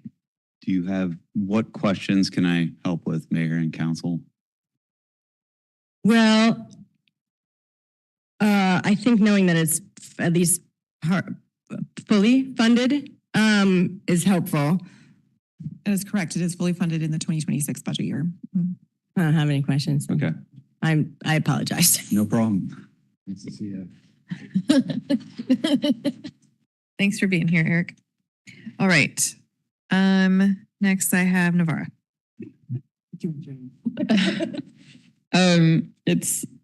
It's fun to see the new, it's fun to see all the other projects, but that document is so long and there's no way it could have been shorter. And I think staff did a really, really good job of making it as accessible as possible, particularly as we said at the last meeting, but with those top 25 projects, I think that as Amy mentioned, we're all sitting there going, this one should be in the top 25, maybe the top 26. But anyhow, just to say that it's nice to see, to sort of dig in a different way when you just see a few of them at a time. And so I also appreciate getting to learn a little bit more about those rooftop units, which I didn't know existed until now. I'll start with another one of the new ones is the First Front Street tree improvements. I'm really glad that this came in and just wanted to say that I think it's an exciting project that builds off of a lot of the other kind of work we've done through the street tree program. And I think that, as we're, sitting here, overheating perhaps, that we all know how important street trees are in our community. They cool people. I think they also provide, they're aesthetically nice. My only hope is, and I don't think this this definitely doesn't need to be an addition, but I hope that as we are looking towards street trees in the future, we continue to look at updating that list to have more native plants, particularly ones that are more drought resistant. But that's my own thing. But I am very supportive of that and glad to see that in. As John mentioned, I'm also really grateful to the change for TR 0919, the school safety lighting. I expressed my concerns at the last meeting, and I am really delighted to see that. I think it's great when we can separate out projects into ones where we can all be supportive. And I think we've also heard from many community members that they're supportive as well. And so I just wanted to say thank you. And I think as John mentioned at the last meeting as well, that as the new schools get built or new upgrades get in, I think it's valuable to consider what our future part in those sort of street calming measures are. So I think even if they're not done at the same time, I think it's really valuable that we're thinking about what the future of those areas look like and how we get kids safely to school. I also wanted to mention that Susanna from FutureWise was here earlier and spoke about the Valley Creek project. And I know I asked about it at the last meeting. And I also understand why it's currently unfunded and that, there's a lot of things that all of our departments are working through. I think it's been a couple of years since council heard an update on that project, and I think it would be valuable. I think as I said last time, I think it remains valuable for us to say that this is a priority for the city. I'm not trying to say top 25 priority, but something that we recognize that we are consistently moving forward with and working on with our neighbors at the port in that facility area. And I think it would be valuable to hear an update about that kind of progress and where we're at and kind of where we're going at another time, certainly. But I think it's always valuable when we have those really long-term projects that take, I was thinking about this the other day. That project in particular, I was working on as a member of the land trust before I was ever on city council as part of some of those community discussions. So that was like 7 or 8 years ago now. And so this is obviously a decades-long project that I can't, no offense to anybody, but I can't imagine it's going to get across the finish line in the next year or so, and that's okay. But I think it's valuable for us when we have those kinds of projects to get updates about kind of where we're going, and just keep abreast, because otherwise, I know for me at least, they just fall off the radar, like they're not happening at all. And I know that that's certainly not the case, and that there's a lot of staff time that go into them. I'm using Valley Creek as an example. I'm confident there are others. And then the last I just wanted to mention as well is Edda's Hook, as I think a lot of people have mentioned as well, that I am also glad that it's on the priority list and our top priority list. I think it's valuable to restate that because it sounds like maybe there is a little bit of confusion. And I think it's extremely, I think it's really valuable that we have multiple opportunities for boaters to use public facilities, because to my knowledge, the only other public facility in Port Angeles is run by the port, and they're the one that we use. So, because our boats are down at the marina, and so we use those facilities more often than the cities. But that's not anything about our facilities out of Edda's Hook. It's just convenience for us, and I think that there's immense value in having multiple spaces for boaters, particularly because I was not at the Halibut Derby, but I'm sure, because we're down there all the time, that every space on Marine Drive gets filled. Every space is full with trailers when there are openers. And so there's a lot of use of that particular boat launch. And I think having additional facilities is always fabulous. I also think too that, Edis Hook, for those of you who aren't out there all the time, has the rowing team is out there, and they launch on the beach, but and they launch right next to Sail and Paddle Park. And I think that as we are repairing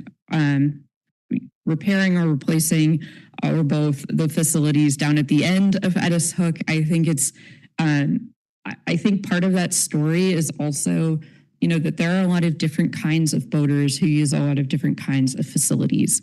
And there's at least, 2 of them on Edis Hook. And I think that that's really valuable, even if we're not doing anything around what's happening with the rowing team and the rowing organization. But just to say that I think I'm really proud that we're able to have multiple marine facilities in one area. And I think that that's a huge value add to our community. Thank you, Navarra. Anyone to my right? Latricia, go ahead. I just want to add, as I've been contemplating our transportation projects, not just the top 25, but also the future, as we're going to have further discussions a little bit later today. I think one of the things that as we move forward with transportation is we really do need to take, as council, I think we need to really look at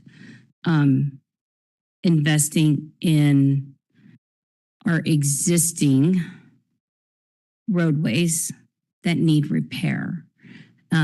I think some of the things that we have on here on our top 25 are vital and important things, and we've expanded with trails, bike lanes, things like that.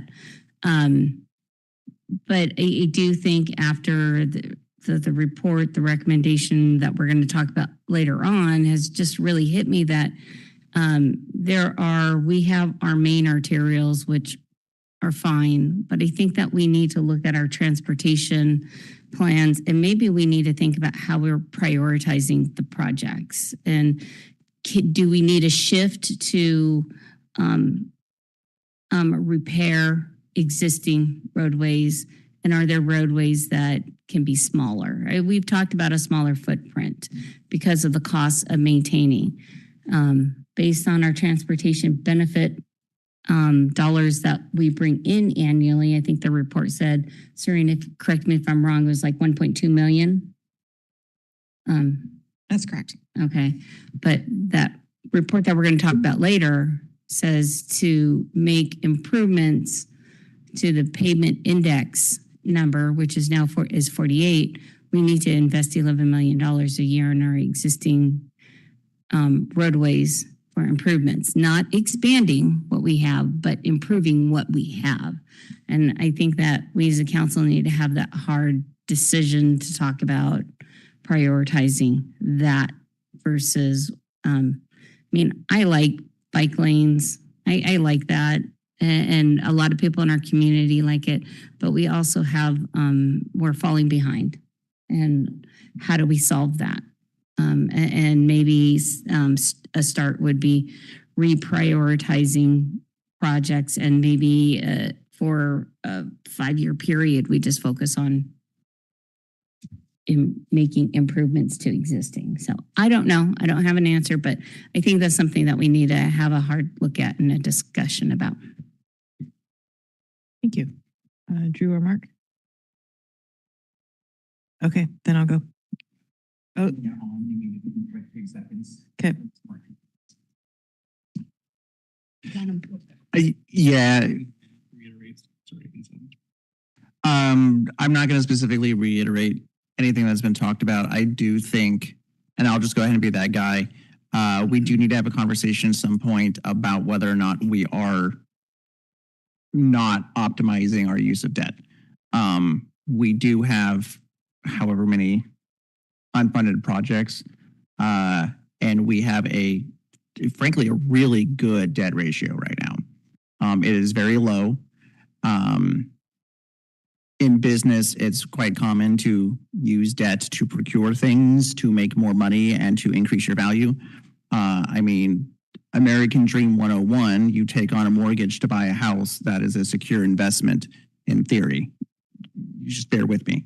The same idea is for city infrastructure and city physical items that will be used generationally for a long time. The city has done a phenomenal job. I blame the state's combined sewer overflow project for most of our debt.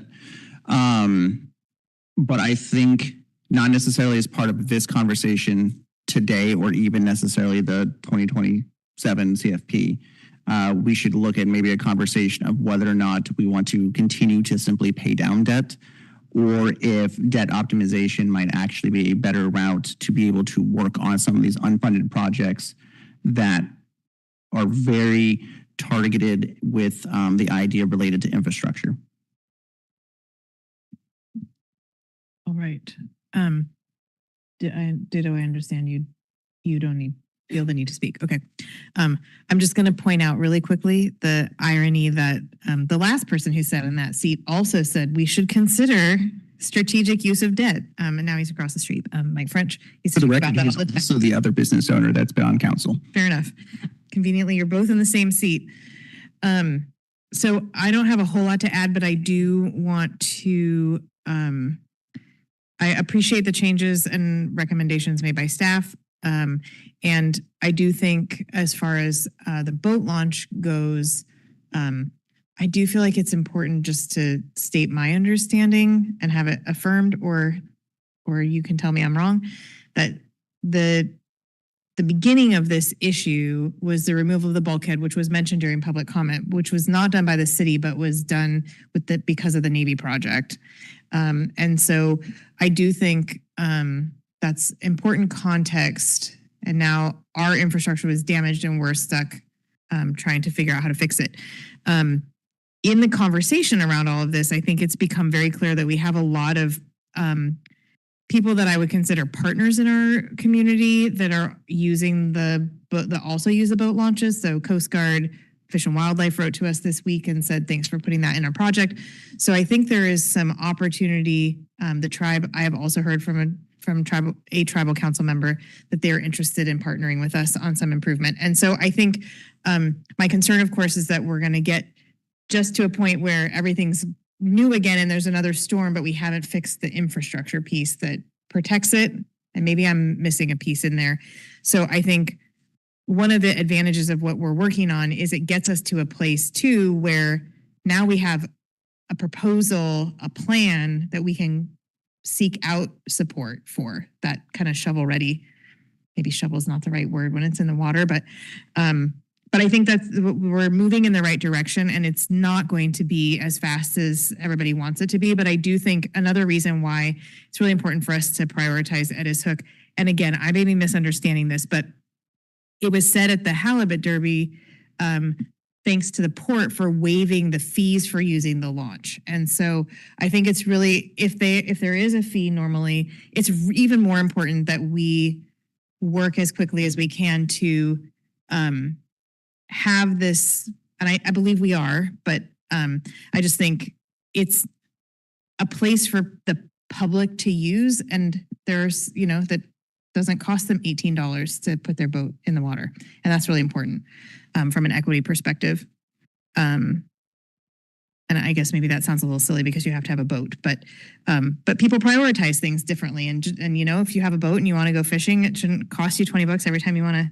Well, at least not for the launch. The gas, I suppose, is a whole nother issue. But anyway, it's important to me that we have this public infrastructure that people can use without having to pay to use it. I don't think I really have a question for you, Scott, necessarily. Sorry. I didn't. Once the bulkhead was out and we were able to get some of the floats back in, we haven't charged for people to use the Edis Hook since. I just want that out there. All right, thank you. Okay. I will stop there because I think I just rambled more than I needed to. Sorry, may I just Yes. interrupt? Corey, I didn't hear what you said. Could you repeat that, please? When the bulkhead was removed and we started having issues and we had to remove a whole section of the floats, we stopped charging out there. Thank you. So it's been about 2.5 years. All right, thank you for that clarification. I don't want to spread misinformation. All right, I don't have anything more to say at this point. I do think, John, to your point, just a clarity addition. If people have additional feedback, the public cannot, I mean, they can share their information with staff, but the changes and suggestions probably should come from us at this point. So if people have additional feedback they'd like to give us, they should email one or more of us with that information. Are we ready to move on? Okay, so public hearing is continued. We will talk about the CFP one more time at our June 16th meeting. And now we will move on to the presentation you've all been waiting for. Actually, I have been waiting for this for a long time. So Scott, I'm going to turn it over to you. Thank you, Madam Mayor. Yes, so we are very excited. Actually, this is very appropriate for tonight's discussion. Jonathan and Tim, I put quite a bit of time into the presentation you're about to see. And with that said, I'll turn it over to them.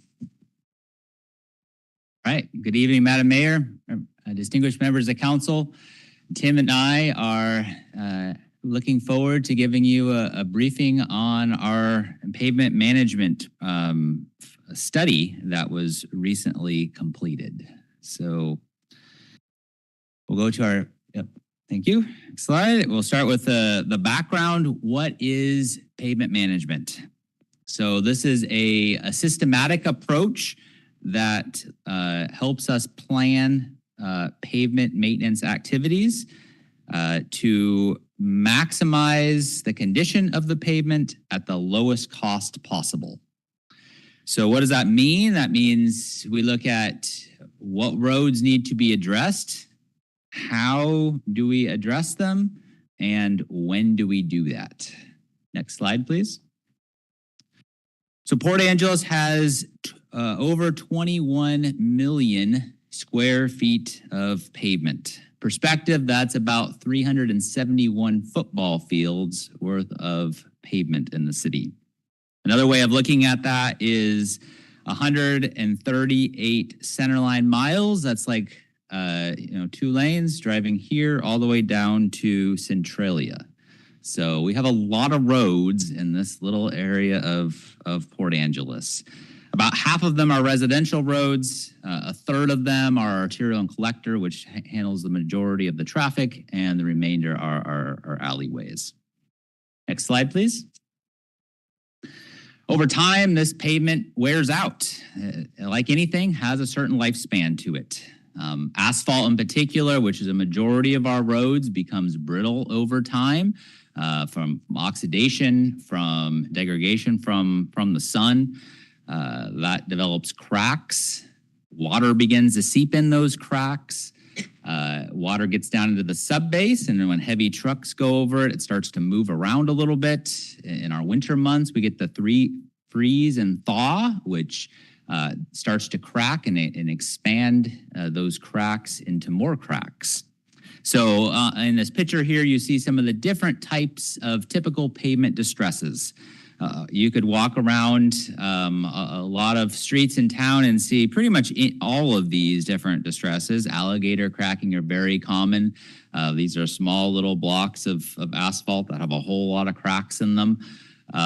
You have things like maybe rutting, where it's just an uneven surface. A lot of times those are at intersections where cars start and stop. Raveling, just many years of tires driving over the asphalt causes some of the material to leave. And those are just a few of the types of distresses. So next slide, please.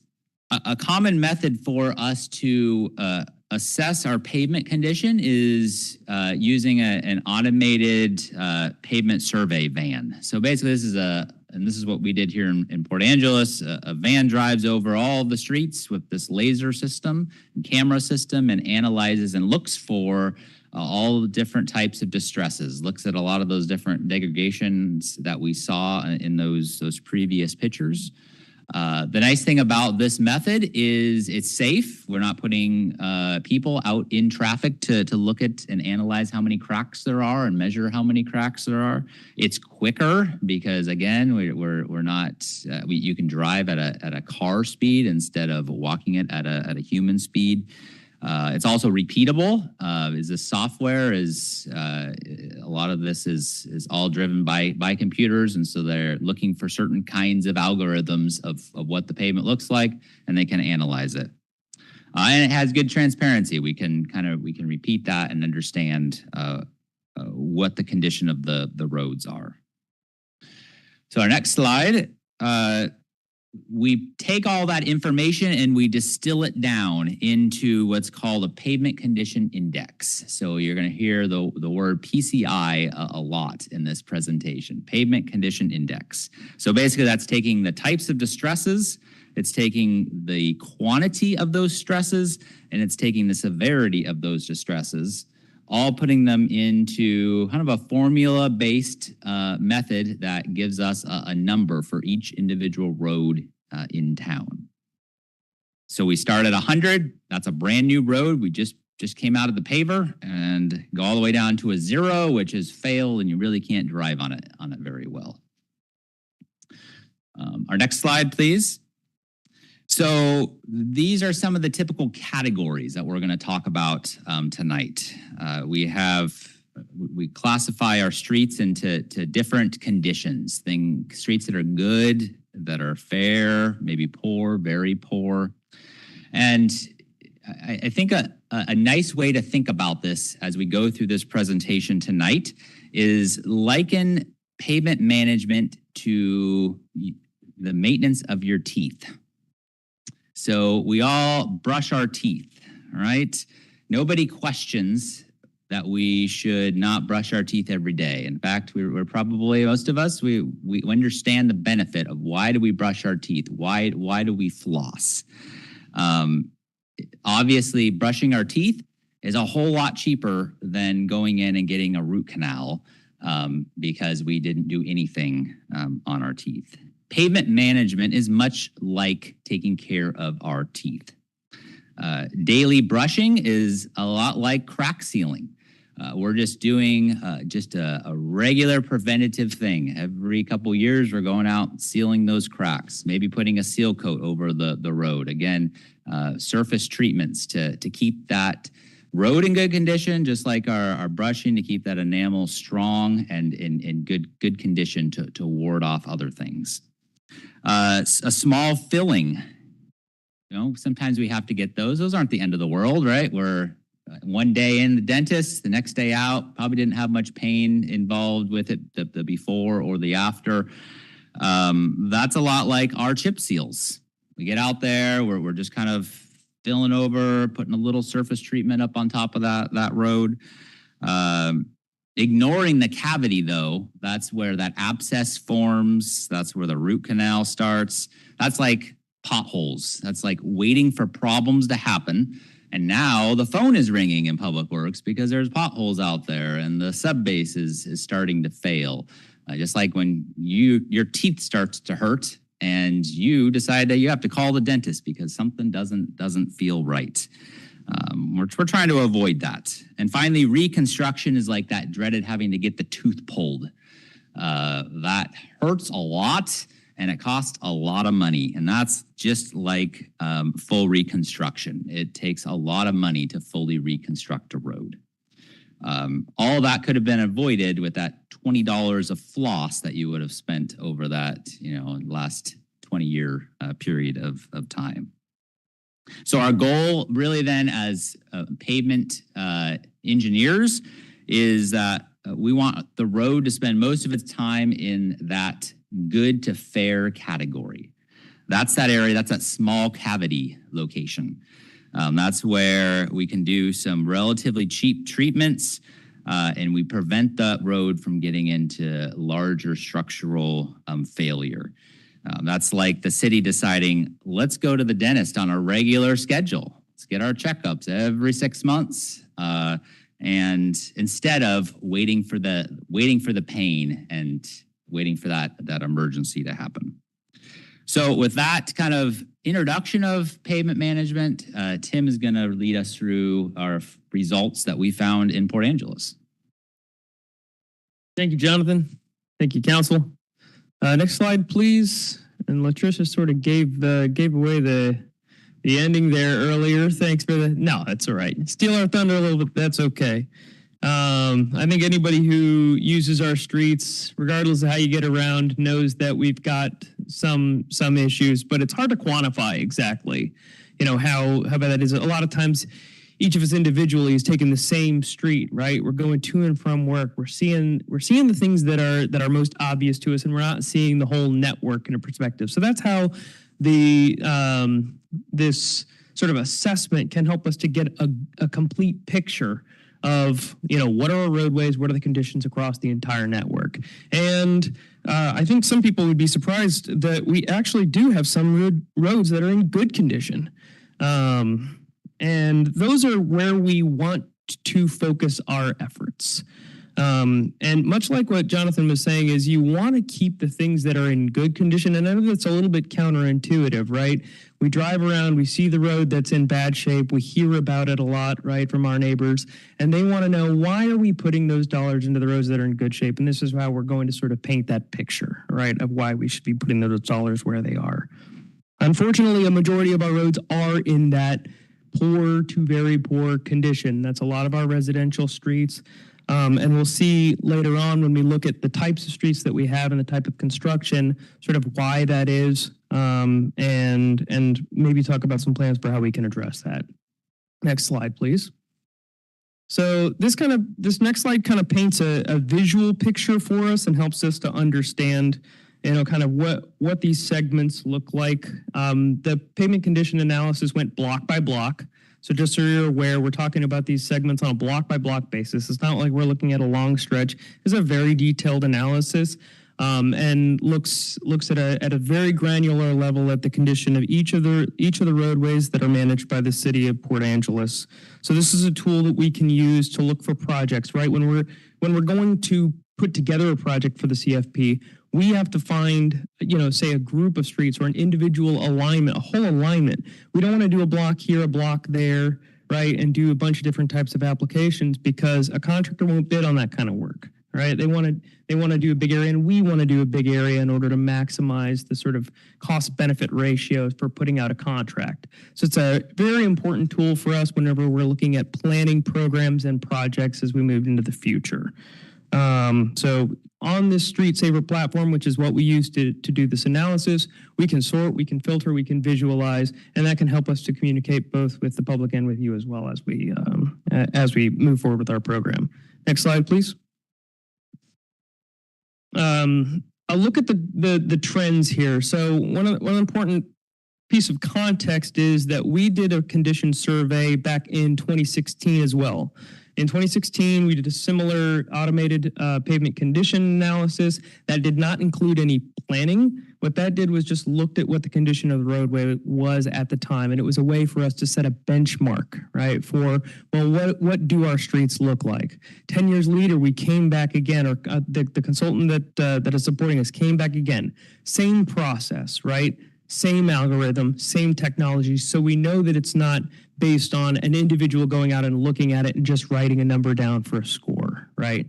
We know when we have confidence now that we have degradation of the roadways, and we can see that across the board, from our residentials to our collector streets, which feed traffic to arterials, to our arterial streets where everybody travels, we've seen about a 5-point decline, even with the current levels of investment that we have, right? So that's across the board for the network, going from about 50 to about 45 over a 10-year time frame.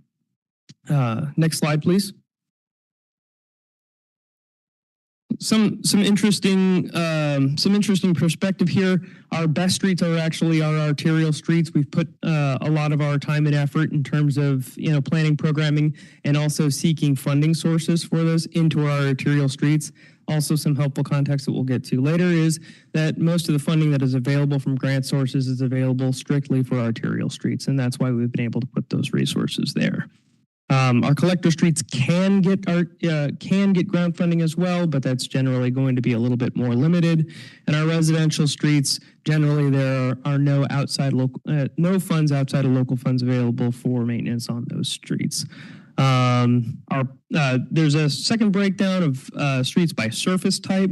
PCC is Portland cement concrete. Those are the streets where you see the actual concrete panels at the surface of the pavement, and those you can see are in tremendous shape, but we don't have very many of them. So that 81 points is not really contributing much to our overall network score. Our AC over PCC streets, those are streets like some of our main arterials where you see those sort of like regular joints that are opening up in the asphalt. That's because underneath there you've got good strong concrete and a thin layer of asphalt over the top. Those are generally in good condition, and that helps to support our relatively decent score on our arterial streets. As you move down the types, the AC over AC is still pretty strong, but the streets, and this is a lot of our network, is just a single course of asphalt over the base material. And those are going to be our most distressed streets, and that's a lot of our residentials. Next slide, please. So talk a little bit about a little bit how we model this deterioration. This black line curve that's kind of hidden a little bit in the back is a pavement deterioration curve. You can see that once you've constructed a brand new pavement, there's a sort of flat part of the curve there at the top, right? A pavement can stay in good condition, without a whole lot of maintenance for the first couple of years of its life. Right, but as those deteriorations, as cracks start to open, water starts to get in, freeze-thaw cycles start to take place, pumping action takes place from vehicles running over top, the degradation starts to accelerate, right? And we've got a window of that first section, which is our maintenance section, right? That's that green area on the left-hand side of the graph. You can actually perform preventative maintenance in there, and you can bump the PCI score back up of a pavement and keep it in good condition.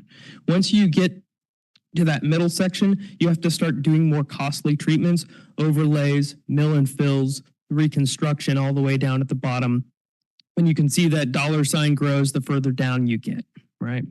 So we want to be able to keep our good pavements in good condition and keep our activity as much in that green zone as possible. Next slide, please. So, following up on the dental analogy, these are our typical treatments, and if this gives us a little bit more information on the approximate costs of these, right? Crack sealing, that's that sort of everyday, that's that toothbrushing that we should be doing on our streets on a regular basis. This costs between $1 and $2 a linear foot for the crack fill that we do, right? So it's a relatively low cost thing that can be done cheaply and effectively. It keeps the water out. The water is our biggest, and I mean, I know it's a huge benefit to us in a lot of ways, right? From fishing to, from fishing to skiing to everything else, but it wreaks havoc on our pavements. And so if we can keep that water from getting into our bases, our base material, that's going to help keep our pavements better for longer. Sometimes after a while, you've gotten weathering, right? You've removed that top surface, or the asphalt has oxidized or been damaged by UV over time. You need to refresh that surface and give it a fresh riding course. That's our chip seals, that's our slurry seals, and that's going to restore the pavement life for a good number of years. It can be up to 10, 15 years, depending on what load of traffic you're getting on a particular pavement. Once you get into these more expensive treatments, it's not just the cost of material that actually goes into this. You see, I've got asterisks on the thin overlay, the mill and overlay, and then a reconstruction. Because once we get into these more intensive treatments, we also have to do things like ADA upgrades, right? once we do what's called an alteration, federal law requires that we do ADA upgrades for these many of our overlays, as well as our mill and fill projects, right? This dramatically increases the cost. Not that these aren't very important improvements to be making on our streets, but it does increase the cost of what should be a maintenance activity. Further, once we get to reconstruction, once our base has failed, we've completely destroyed our streets, we are also going to be needing to do more intensive stormwater updates, right? So then the cost escalates even further, and you're seeing things in the $150 to $250 per square yard price range. And so things get escalate pretty quickly with that. Next slide, please. Actually, hold on. Let me go back once, because there's an important point here. Every dollar we spend on timely preservation avoids $6 to $14 in future reconstruction, right? So it pays dividends. We can move on now. Sorry, Carrie. This gets to the question of where does that next dollar go, and it helps us to answer the question to our neighbors when they ask why do we work on the street that still looks like it's in better condition when our neighbor's street or our street that we're living on looks like I don't know, Paris circa 1946. It's because the preservation window is still open on that street, right? And it's because that dollar can pay a lot of dividends. And oftentimes it's because it's an arterial street and all of our neighbors and all of our citizens are using that, right? So there's not only a social benefit to it from the fact that everybody uses that street, it's also generally one of our streets that's going to be in better condition and is going to return a better sort of ROI on where we put those public dollars. So the maintenance window, the user mix and the traffic, and it's a more effective use of those dollars. I've got an example here that compares Front Street, which is one of our minor arterials. It's in fairly decent condition at this point. We've actually got a grant project that's going to be going into construction within the next 1 year time frame. So it's a great example. But the cost to overlay Front Street for its entire length is equal approximately in cost to reconstructing a quarter mile of a residential street that's in bad shape, right? So we can get a lot more bang from our buck when we're doing the appropriate treatment on the appropriate street. Next slide, please. I mentioned stormwater improvements, something that can dramatically increase cost. We are an NPDES, it's National Pollutant Discharge Elimination System. We are a phase 2 city. And so there are certain additional requirements whenever we do projects within our area. We were rated a phase 2 city in 2007. We're currently operating under a 2019 stormwater manual. We are going to be required to adopt a new stormwater manual in 2027 that is going to require that we do what's called flow control on our roadway reconstruction projects. And so that means doing things like detention ponds, underwater ground storage tanks, and other kinds of things that are going to slow water down that goes to our creekways, right? So we've got a couple of places where our water goes. One is just salt water, right? We've got about 27% of our network that drains directly from the curb inlets out to the salt water. And the remaining portion of our streets, that over 70%, is draining to those creekways. And it's going to require these very, very expensive improvements at around $80 a square yard in addition to the excessive cost. Next slide, please.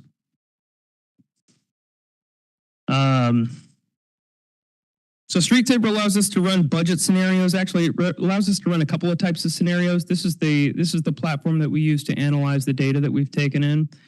We can either look at targets or we can look at funding levels, and we can see what are the results from those. And I've got a couple of results that were prepared for us by our consultant here. The first of which is if we wanted to look at, say, increasing our PCI score by 5 over the next 10-year cycle, right? That requires an investment of about $11.6 million per year. And it's a startling number to hear, but the reason is we've got many of our streets that are already in that very poor condition. right? So if we want to keep those from dragging our score down further, we've got to put a lot of money into reconstructing those streets, right? It's going to be a combination of things, right? It's going to be a combination of preserving the streets that we have that are in good condition and also reconstructing those that are in poor condition to bring those back up and to not let them degrade further dragging that score down. The second scenario that we looked at was a hold steady.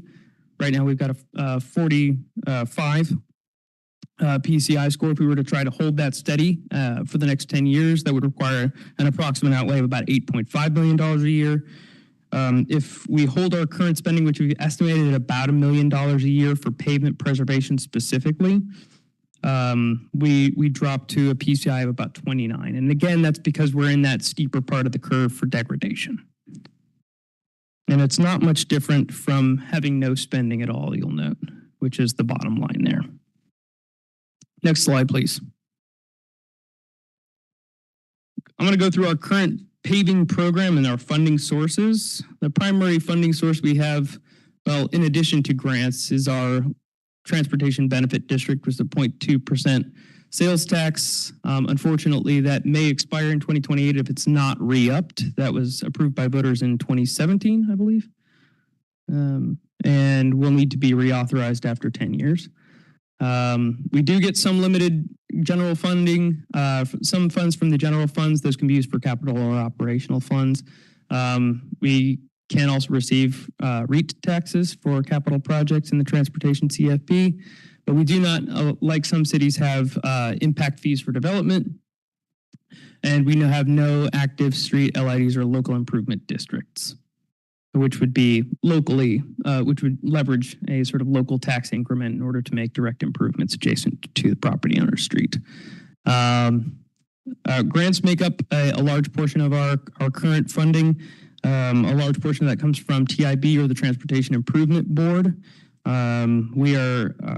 We qualify for urban programs as a city of our size. So there are two programs that we've used primarily in the past, which is the Urban Arterial Program and the Arterial Preservation Program, or APP.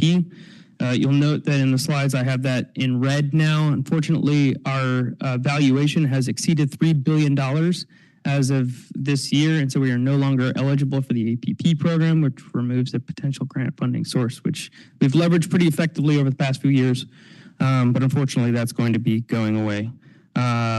So recent TIB awards include N Street reconstruction, which we're very, very excited to be able to get to do, our Marine Drive project, which came from the APP, and our 8th Street project, which came from the UAP program. We also have the Federal Surface Transportation Block Grant, as STBG, which we are fortunate to recently get an award for the reconstruction of Lauritsen Boulevard on the west end of town. That program is available on a 3-year basis and will continue to be available so long as federal funding is reauthorized every cycle. And finally, the NHS Asset Management Program. That's a federally funded program as well. It's available for streets that are on the national highway system. Unfortunately, we don't have very many of those in the city, and we've recently done pavement maintenance to all the ones that are that would qualify. So we're no longer going to be qualifying for NHS grants either. I'm going to turn it back to Jonathan now to talk about what that funding gap looks like and some potential strategies to address it. Thank you.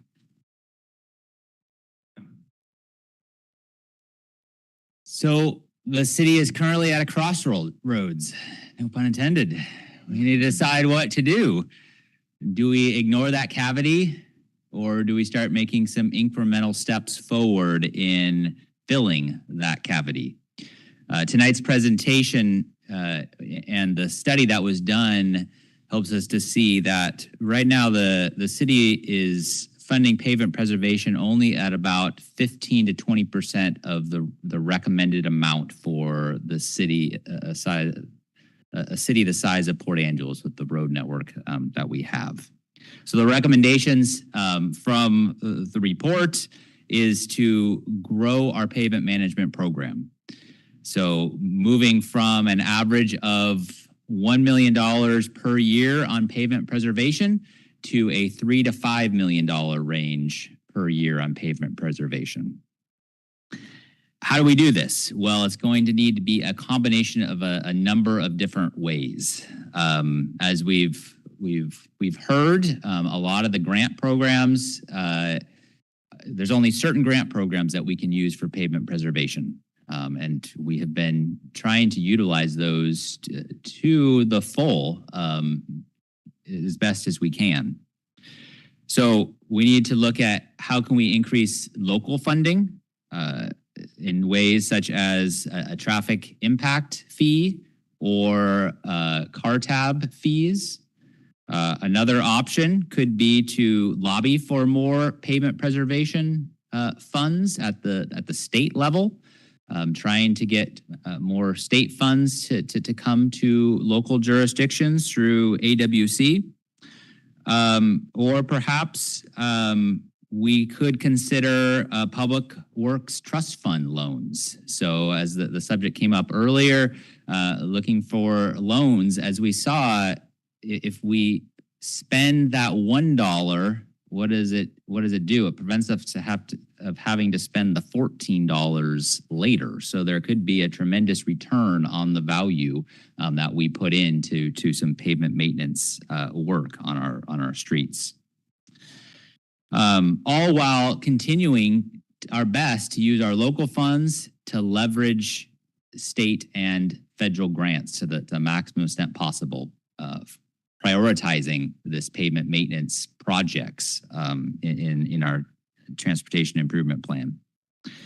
Number two is to avoid as many root canals as possible. So that's by focusing and keeping our roads in that good and fair condition. And again, that's where when we spend that $1 or $2, it helps us to avoid having to spend the $6 or $14 of reconstruction later.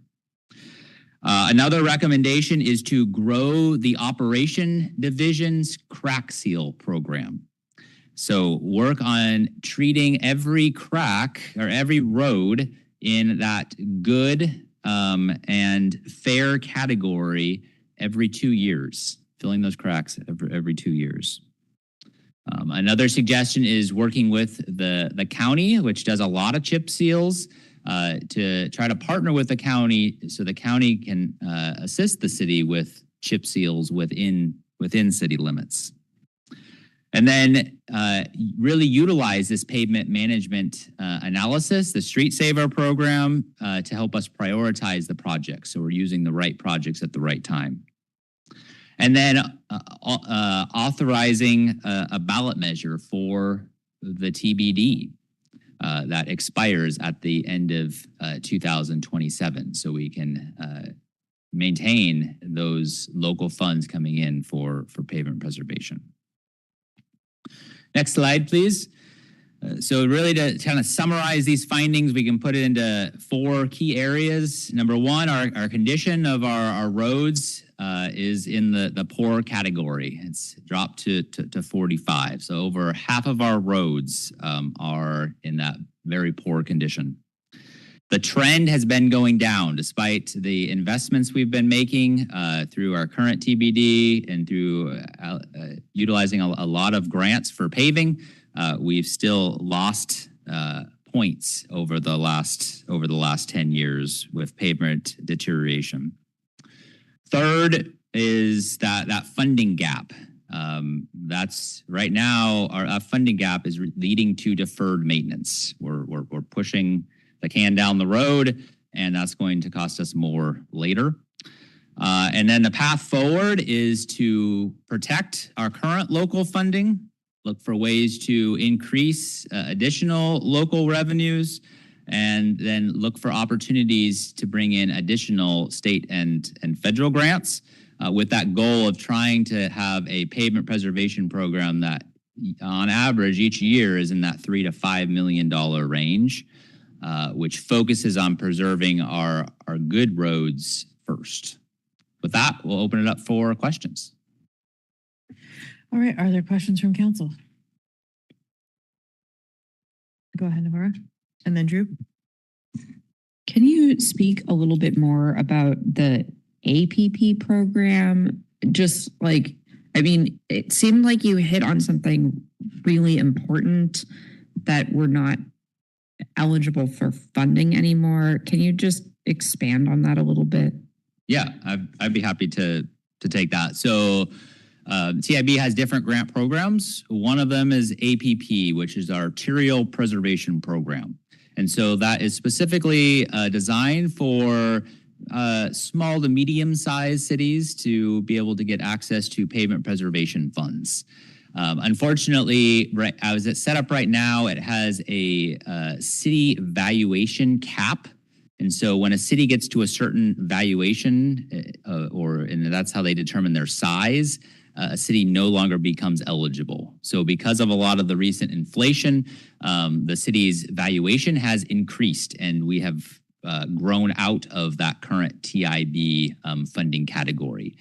This happened once before. So back in around 2019 or 20, the city, the valuation used to be at, I think it was $2 billion, and the city had just gone over. So I inquired with TIB, and there was some legislative work, and that they were able to increase that valuation cap. That was, I believe, one of the first times that it happened. The TIB was like, yeah, we don't know if we can do it. But because of some lobbying that happened, and I think that some of that was likely from the Port Angeles lobbying efforts, we were able to increase that value. So I think that's a very important thing to look at in this next legislative cycle, is trying to pressure TIB to increase that valuation cap further, so we will become once again eligible. And I think TIB is supportive of that. I've talked to the TIB engineer, and he committed to bringing it up to the TIB board. So I think we just need to keep pushing on that subject. Good question. Can I just, I really appreciate that. That's very helpful. I that clarification is, I think, really great. I think, I think as mentioned, it looks like there are going to be a number of parallel approaches that we need to take. And so I'm just going to say that I do hope that when we talk about our legislative priorities, we can add maybe some lobbying around the TIB cap, particularly because I imagine that other smaller cities like us are facing similar problems.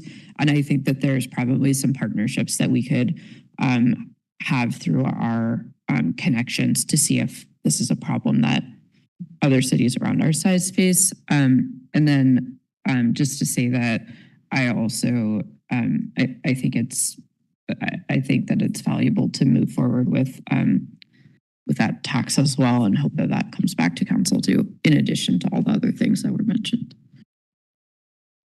Thank you, Drew. Go ahead. Yeah, you in all likelihood don't have this number offhand, and so by all means feel free to get back to me. So looking at the graph, you have specifically the graph on wow, my slides I don't think are numbered. That's mildly inconvenient. Of what it would cost to go up an average of 5 points for the evaluation.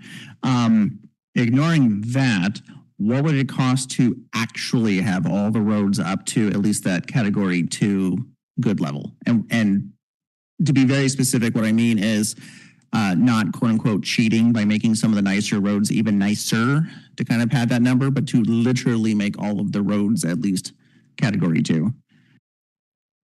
It's a great question, and I'm sure Tim will be able to use that Street Saver database to give us that scenario and be able to bring that back to you. Okay, yeah, and I had a feeling you guys didn't just have that off the top of your heads. Where I'm roughly going with that, so council knows, is I'm kind of curious what it would cost us. So we've literally just heard an exact example of deferred maintenance is debt by another name. And depending upon what the cost of just do all the roads, get them back to baseline, which I'm defining as category 2 good.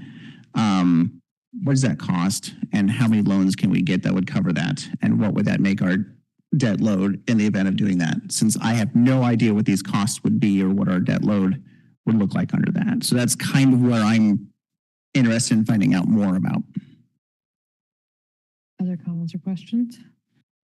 Go ahead, Latricia. So I guess my question would be, and maybe this report didn't do that, were there any recommendations about decommissioning or just recombining certain paths in the transportation route? Did they happen to as a possible solution? And I'm kind of wondering, is there a color coordination going on here? I'm curious. Let's see here. On your slide that has pavement treatment types, you have green, blue, orange, brown, red. And then on your graph, citywide pavement conditions at time of PCI survey. Yeah. This one. Are those color coordinated? Yeah. Okay. So about over 58% of ours roads are at the very expensive end. Correct. Of it. Okay. That's a hard reality. It's an uncomfortable reality. And I think that we can't ignore those residential roadways, just like we can't ignore residential on-site septic system pipes that are failing in those areas either. And anything that we do, like you stated earlier, has to be a combination of both. We can't continue to just improve the ones that are not poor, that are doing well. It's got to be a combination of, you got to put the bucks out there and try to figure out how a contractor can come in and do those residential and alleyways as part of the overall project. But I agree with the legislation going after funding for that. Is there any way too that we can get creative and consider stormwater treatments as impacting the end user, which would be salmon in our community? Because you did identify that a certain percentage goes to fresh water. I know we got our combined sewer overflow. We've got some stormwater issues, but is there any way to package it that we could qualify for some help reduce the cost by qualifying for some restoration funds that could help kind of package it? I being creative, working with Courtney, and I know biologists are going to get so mad at me because they're going to say you can't use restoration funds to improve transportation programs, but and I know that's a hard sell. Look at Courtney's giving me the eye over there. And I'm sure hopefully my boss isn't listening. He would also get mad at me. But it is a hard sell, and it's kind of packaging. So all right, those are my. I can speak to that a little bit if I may. I mean, I would say that staff gets creative every day. I could tell you that when we look at these projects. I would like council to, when you're looking at this, right? So we have a very complicated puzzle, right, that we're putting together. And tonight you were presented a very large piece of that puzzle with the condition of the pavement. I would like you to think about the other components that we've brought before UAC related to the other infrastructure that is below those roadways, right? Which is also a very large component of what we're talking about here. It doesn't do us a lot of good to go put a new surface on top of a road that has a 100-year-old pipe below it that may also need to be put out. So when you talk about, strategizing, we do. A Street Basin is a prime example of that, trying to do what we can, where we can with the projects. We are very strategic in the ones that we're pursuing, but also what we include within our means within those projects. Everything from, he mentioned the ADA accessibility ramps, but also there's certainly stormwater components, also sanitary sewer and water components that play into that. So it's very complicated, and we're all obviously learning that. But with that said, we do have very appropriate people in place that are working hard every day to make sure that we're spending the dollars in the most appropriate place first. And that's what you'll see before as these recommendations come to you. So thank you. So is that where the idea of you talked about as one of the solutions for funding was utility loans to fund transportation projects? I guess this is the first I've heard of that idea. Public Works Trust Public Fund Works, loans yeah. is an eligible funding category for road preservation. So that Public Works is not internal Public Works loaning. Okay, so this is outside of, through the federal or state? You said state, okay. All right, thanks for that clarification, because I was thinking internal Public Works, and I'm like, boy. Okay, thanks. Those funds also exist for the utilities as well. So there are state revolving funds to assist with the replacement of sanitary sewer, for example, separate from this, but it could certainly, again, leverage that work. So we discussed it at the UAC, as you may recall, that we're looking to bring something back to council for consideration at a later date.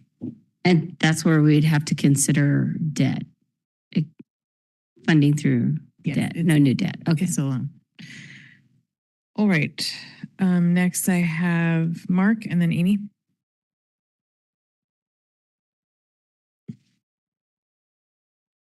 I have new questions now. So I think I'll hold those till I learn a little bit more. Maybe you and I can meet. But I do want to know, when we talk about getting that ROI on maintaining upkeep on roads that are in the very good category. And then we still have roads that fall into disrepair. So on one hand, it costs less for us to maintain these roads that are good, but the deferred maintenance on the others, ultimately that will lead to some type of replacement, I'm guessing. So I'm wondering sort of what the cost benefit ratio is in that area. And then also how did we get here? How did it's like mustard and ketchup colored all over the chart.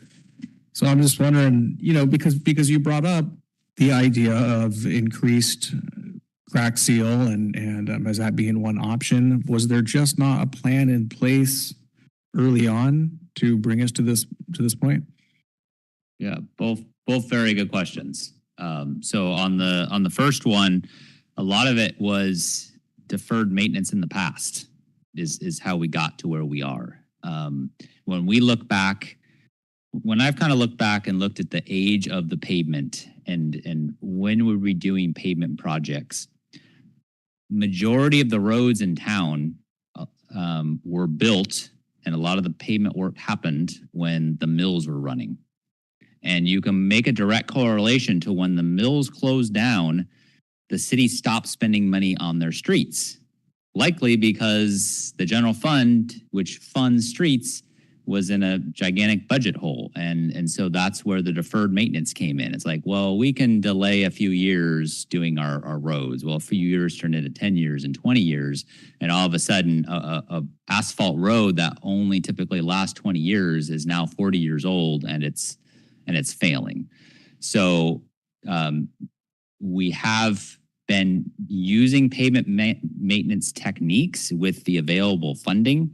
It's just that the funding levels aren't there to fully implement a pavement management program that addresses every single road at the right time that it needs to be addressed. Remind me of your first question. Well, let me follow up on that. Do we now have any type of dashboard that, the use of the van is pretty cool. How many times has that been used? And do we now have a type of maintenance dashboard that we can refer to throughout the year? Yes, so that's what that Street Saver program does, is it produces, here's the list of our prioritized projects. This is what pavement preservation technique it recommends we do it. Right now, the challenge is that the list is this long and we only have funding to do this much. Mm-hmm. But we are using that to prioritize our current CFP and future CFPs going forward. And that goes back to the question that you asked me to repeat. With deferring the maintenance on some of these roadways, not the main arterial ones, ultimately they're going to need to be repaved. I'm assuming, and there's a large cost involved in that. So do we end up saving in the end? I'm sort of brought back to Councilmember Schwab's comment of trying to wrap some of these things up if possible and get them all up on par. And look, I know that's shooting for the moon, but it seems like at some point it's going to be cheaper to fix the good roads now, and then ultimately to repave the older roads. It's going to be extremely cost prohibitive. Yeah, I'll start and then I'll let Tim chime in a little bit. But in general, the roads that are in that very poor condition, and even some of the poors, they've reached the point where the only option is reconstruction. And so letting them continue to get poorer will not really change the cost other than it being done in a later year. And so inflation might change the cost. But there's only now one treatment once it gets down to like that 30 PCI or 25 PCI. And that's pulverize the whole road and rebuild it. So if we're at 25 and we let it go down to 15, it's not going to really change the cost. We're still going to have to do all the same stuff. But that answer is helpful. Yeah. Just one thing to add, which is that I think you asked about what's the correct balance. The correct balance is to ensure that we are doing all of those preventative maintenance things that we need to be doing. We need to absolutely hit that budget threshold, and whatever remains we can put into reconstruction and slowly build up. From there. I think you had asked about like what's the split. We need to ensure that we're doing the crack sealing, the scrub sealing, the chip sealing, and those types of applications that keep those good things in good shape first, and ensuring that budget goes to those adequately. So. But once a road reaches a certain level, it doesn't of disrepair. It just the cost to, I call it reconstruct it. That is essentially the same. Yes, except for the rise in inflation. Okay, thank you. Right. Amy. Thank you. I will be quick. I really wanted to see if we could squeeze in the road behind Armory Square Mall, but your presentation's really good, and I guess the PCI does not grade on a curve. So which road was it? It's an alley. Yeah, it's a whole different conversation. Yeah.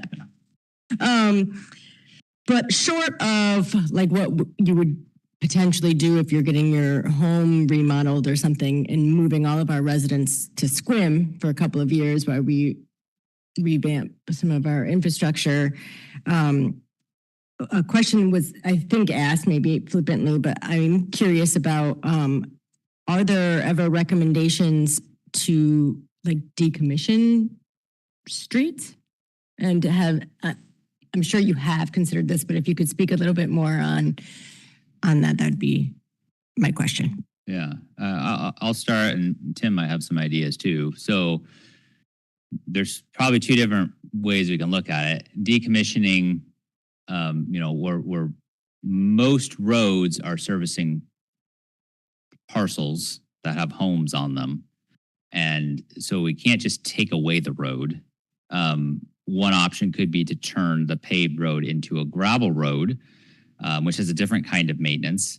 But that's not very popular. If you live on a paved road and then the city comes and says, well, I'm going to turn your paved road, even though it's bad, into a gravel road. But that is an option. Another option that we do look at is when we're doing reconstruction. And this is to Council Member Suggs' point of, can we reduce the amount of hard surface? And that is something we look at. We look at, a lot of times it's in the guise of a street diet, right? Trying to reduce that paved area. So maybe we only have 2 lanes and 1 parking strip instead of 2 lanes and 2 parking strips, or maybe we just have 2 lanes.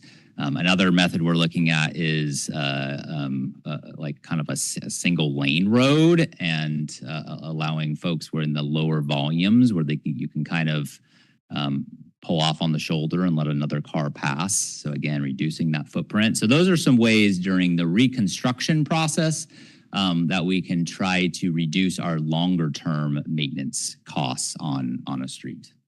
Yeah, no, I don't have anything to add. John, did you? Real quick.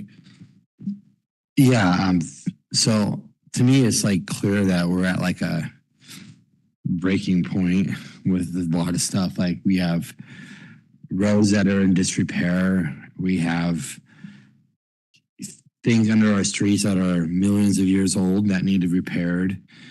Unfortunately, the past councils left this to us to deal with. So I feel like I would like to see in a future agenda and soon a discussion about a plan that conversation needs to happen. Because to me, I mean, yeah, if you don't reconstruct a road, it won't cost, the cost won't increase, except the building materials and supplies for it will continue to increase over time. Right? Pavement isn't getting cheaper. Replacing pipes under our streets aren't getting cheaper. They're only increasing due to things beyond our control and inflation. So I feel like this presentation just makes it really clear that we have dire needs to really rehabilitate our city, not just because we have transportation infrastructure needs, but capacity and growth can't happen that we are constantly hearing about from our constituents unless these things get fixed. So I think the conversation needs to happen about, looking beyond what we have and rethinking some of our decisions on money to kind of find a pathway forward to see some measurable results, before I retire in 24 years. So, but I want to thank you guys for your, very detailed presentation and just making the case very clear to me. So thank you. All right, I'm going to take my turn and then I can go back to you, Amy. So first, I'm going to make the motion because there is a motion. There is a recommendation. And since no one's made it yet, I'm just going to do that. I move to direct staff to incorporate the findings from the pavement management plan into the future budget process and capital facilities plan updates and return to City Council with specific project priorities and additional funding alternatives. Second. Thank you. I think that, so I'm going to speak to the motion and then ask my other questions. I think that gets to what a lot of people are asking for. And I think Public Works Trust Fund kind of conversations could happen in that additional funding alternatives discussion. I will caution that you all may remember that AWC's legislative priority for one of their top legislative priorities for the long as I can remember is fully funding the Public Works Trust Fund. So it's probably not the best time to be jumping into like, hey, let's go all in on Public Works Trust Fund, but it is an option that could be part of that discussion. Scott already answered my main question, which was sort of just stating what I imagined was happening, which is now we have a number of maps. What's down here, what's here, and what's here, and that we can overlay them all and see they're all about the same mustard and ketchup color. But I think it's really good that we're getting all these plans. Doesn't fix the problem, but it also allows us to prioritize in a way that is comprehensive and not, and not just, oh, let's do it. Oh, whoops, the big water. And we're really good about that already. But I think having these plans makes it easier for us to plan in that regard. Because I imagine that some of the green and blue lines on this map are there because a water main broke and we had to dig a giant hole and then rebuild the road. And so that's not the way we want to get to a blue and green map. Just not blaming staff in any way. It just right here we are. So I have some very specific questions about some of this, but I will just reach out to Tim, I think, because I think they're Tim questions. Sure. All right, Amy, did you have a follow-up? I did, and I apologize. I just wanted to say out loud that I think it's going to be like we as a council may need to really come together to talk more about and encourage, right, the voters when it comes to the transportation benefit district, because that's going to come to voters soon. It expires in 28. So I think that means we need to start getting it going like next year. And so I know that we are really focused on affordability and, not having new taxes. This wouldn't necessarily be new, but we do need to really be prepared to talk to the public about the importance of this and should it not pass, where that could put us in these projects. Like right now, $1 million is like not funding it. What would not funding it, right? Like, so I just wanted to make that comment. Thanks.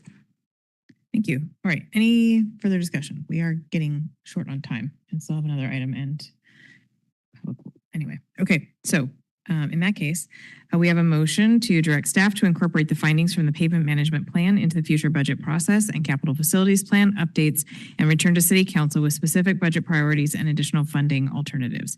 Anyone opposed to the motion, please state your opposition. All right. Hearing none, the motion passes unanimously. Thank you.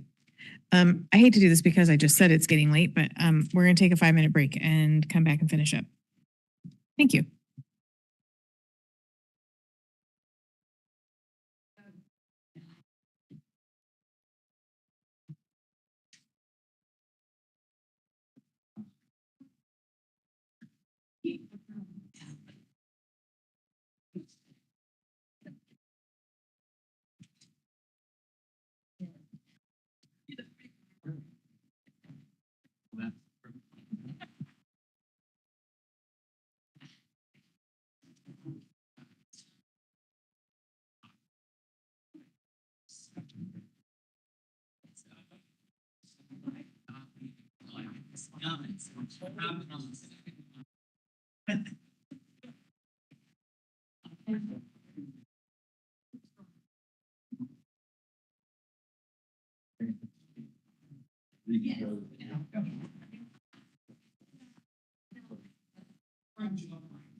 Yes. So, like I call for not all of this.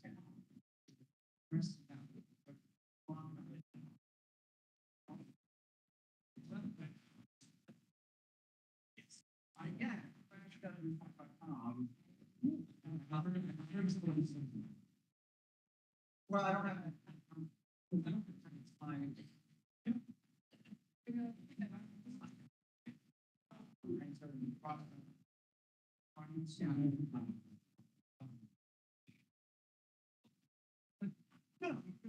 Where's somebody up there? Yeah, no, what I was saying is, like,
All right. We gotta, Mayor, Councilmember Suggs is going to stay out and Got we'll it. get her Thank you. after this item. okay. I need to flip back because it was in consent and I did not label consent. So give me just 1 second.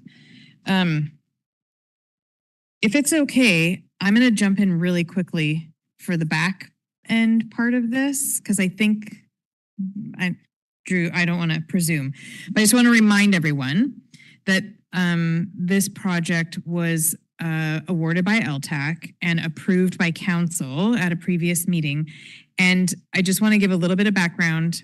There was a lot of discussion at the LTAC about it. There was concern about why we were using lodging tax for maintenance. And it was made clear, which is why it was approved, that when the bike project was done on Race, they put in landscaping, and sometimes, most of the time, it works, and sometimes it doesn't. And so the landscaping has failed and needs to be redone. And that's what this is for. And I think we talked about it a little bit when it came before council from lodging tax. Anyway, that's all I have. Go ahead, Scott. So Mayor, I don't know that if there's a need to do a staff report. I think there may be questions. We're happy to answer questions, but I know that some council members were ready to proceed. Yeah, go ahead, Drew.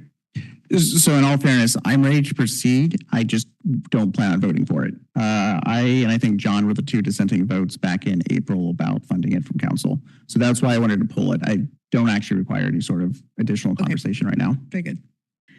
Any other, Amy, go ahead. I did want to just follow up on the question, if I remember it correctly from earlier, that it is actually the quote or bid that came in is actually less than anticipated. And so I think the question was, does that mean then that extra is going back into the LTAC fund? And so I just wanted to throw that question out to staff. That's correct. It would go back to the lodging tax fund. Thanks. Makes sense. All right. Any other comments or questions? I need a motion. I was going to make that motion. Okay, Navarro, go ahead. I move to award a construction contract SVC 2026-19 to Bucks Northwest Landscaping LLC of Port Angeles, Washington, to provide landscaping maintenance on Race Street in the not to exceed amount of $29,540.76, including taxes, and authorize the city manager to sign all contract related documents to administer the contract and to make minor modifications as necessary. Second? Can I speak to the motion? Yeah, please do. I think that, I've certainly been on the dissenting side of votes, but I also believe that when council as a body makes a decision to move forward to award a contract, I think it's important to honor that vote and to award that contract as directed. And I think that there are many allowable uses of the LTAC fund. This was clearly one of them. I went back and looked at what the recommendation was from LTAC to council and then from council to us. And I think that it's important to honor the decision that council made and to acknowledge that and to move forward. Anyone else? Okay, we have a motion to award a construction contract SVC 2026-19 to Bucks Northwest Landscaping LLC of Port Angeles, Washington, to provide landscaping maintenance on Ray Street in the not to exceed amount of $29,540.76, including taxes, and authorize the city manager to sign all contract related documents to administer the contract and to make minor modifications as necessary. All those in favor of the motion, please say aye and raise your hand. Aye. Aye. Opposed? No. No. All right, motion passes 3-2. Carrie, do you need a slip? Okay. Mayor, 4-2 with, I just should say that out loud, with Councilmember Suggs recusing herself, as she noted earlier, due to relationship to Bucks, a family relationship. All right, we are done with that item and she can come back.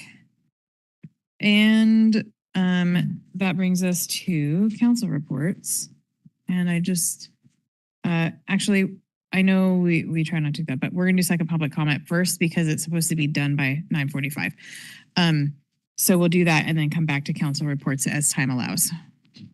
So you still have time to make your notes. Well, you shouldn't while people are speaking at public comment, but all right, I do have a couple people on the list from earlier who are second public comment issues, so I'm going to go to them first. And if you want to speak during second public comment and are online, I already see one hand, but this is the time to raise your virtual hand.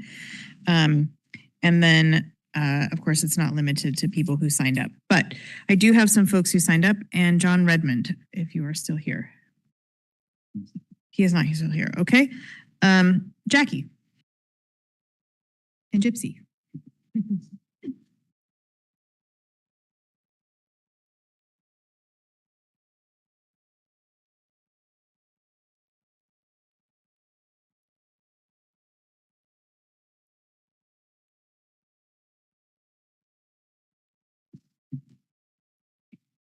My name's Jackie Drummond. I am a resident at Serenity House, and Miss Mayor and City Council members,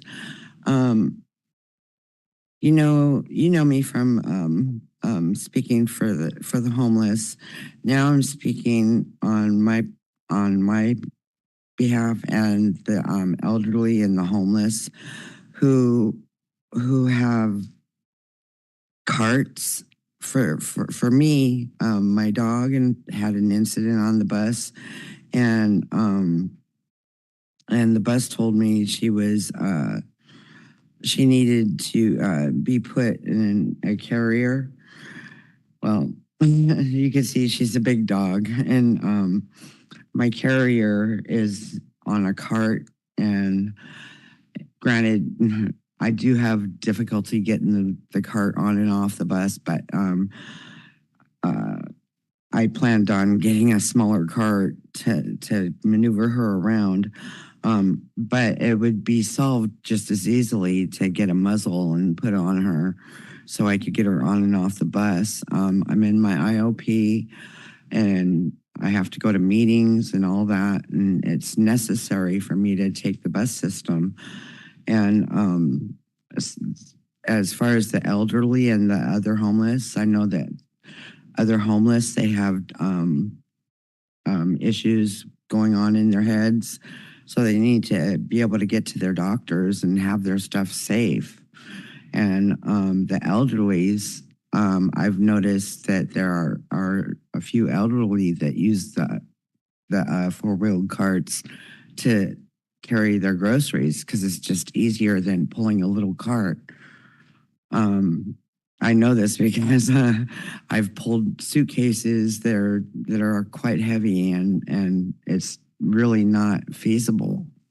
And for them to ban the carts is very cruel and unusual, I feel. And also, the bus drivers, since they have decided to ban it, have been very rude to us. I mean, really rude. Yesterday, one of the bus drivers actually threw me because he was speeding. And that's pretty much all I have to say. Thank you. Thank you, Jackie. And then Thomas Menlio. My apologies if I said your name wrong. Just state your name and whether or not you're a resident. And your timer is on in the lights. Yeah, my name is Thomas Markman, and yes, I am a resident. I came here tonight to thank Mr. French, Mike French. I been on the front lines with the homeless for years. And I remember when I come here, I said I'd never have to come back. I could see what happens on the streets. I wouldn't have to be here. You did a good job. And all the people that were with you, you did a heck of a job. I got to meet a person upstairs there, the city manager tonight. I think you guys are very smart. I want to say about the council and everything here, it's pressing to me. But I wanted to thank you because I hear talk on the street. And I'll tell you one thing, Mike, they don't remember you in America until after you leave. Then they can see how good of a job you've done. But anyway, I want to thank you for the job you did with the homeless and appreciated all the grants and stuff and the city parks and the needle exchanges and all that stuff. Thank you. Everything all helps. And we remember the front lines back in 16 and 17, it was a mess. But today you can go down the streets of Port Angeles.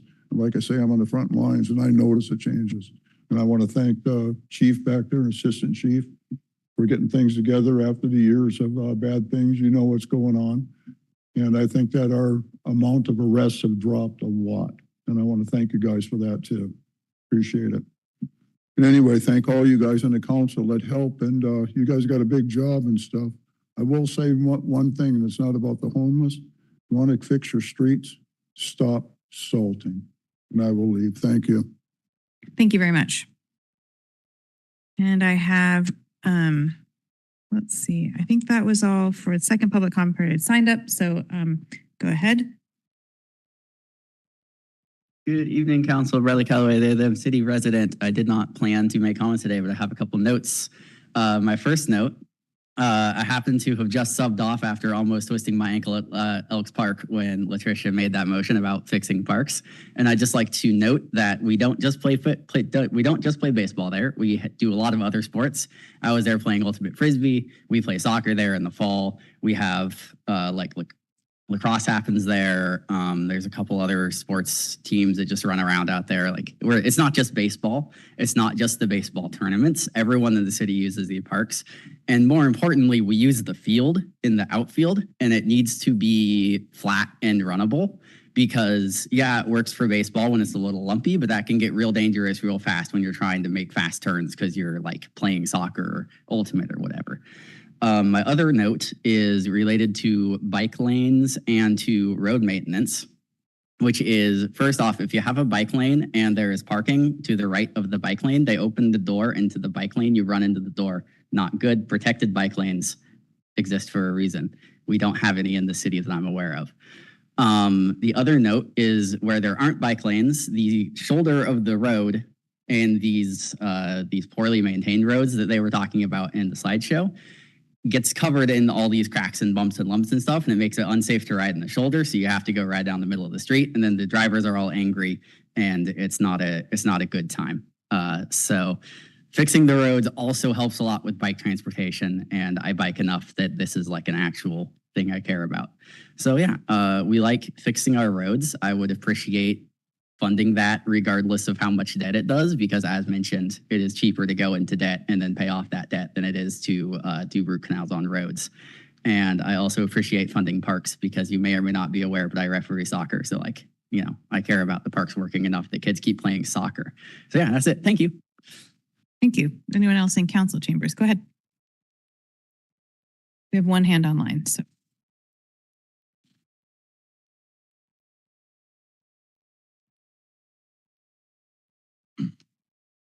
Name's Tim Messmer, a resident here in the city. Just wanted to address the roads since that was brought up, and then figure out I'm here. So South Laurel between East Viewcrest and East Alvers is definitely a red zone. 10 years that I know of, they've been patching the patches over the patches over the patches. It's sinking. Well, let's go back. It's got alligator cracking patches, longitudinal and traverse cracking, sinking. I'm guessing, not being an expert, it's sinking because there's a leak in the sewer there. It's the location and such, and that goes into Mill Creek. So it's going to be a very expensive fix. And seeing how much ketchup and mustard is on that map, I don't know when it's ever going to get done. You know, I just want to take the time to bring it up. Maybe it'll get on the list. I wonder how much the residential streets can bear weight-wise, especially along that stretch. We have buses that, you know, will be compliant. The Clallam Transit, school buses, church buses, normal traffic. We have logging trucks. We have heavy equipment. Are the roads rated for the logging trucks and heavy equipment? Is that leading to the wear and tear of the roads? That goes for all the residential streets. Will that, the nice map you had, is that going to be available to the public on the website so we can look and see, and maybe a list of where you are on the order? That'd be quite nice. That's about it. Thank you. Thank you.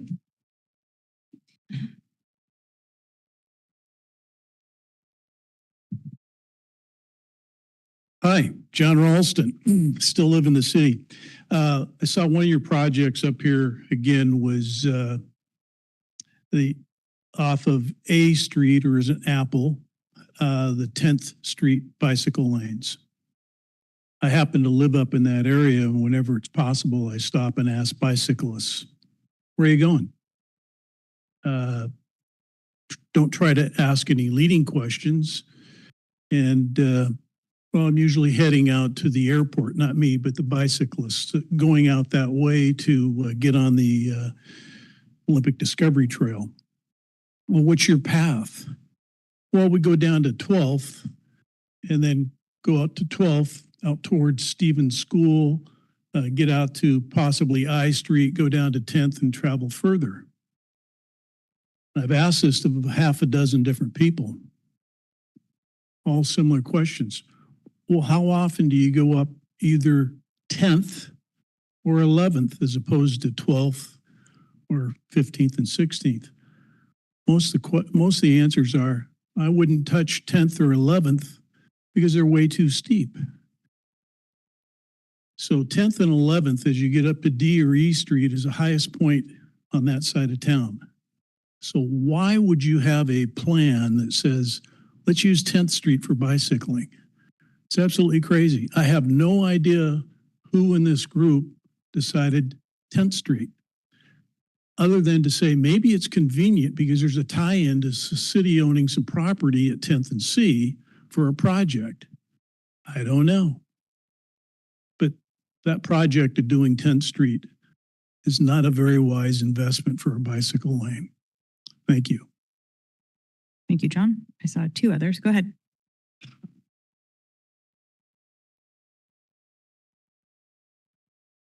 Sorry, I'm short. If you can just pull I it can down put it toward down. you. Okay. Yes, Okay. thank you. All right. Good evening, Council. My name is Sue Lindahl.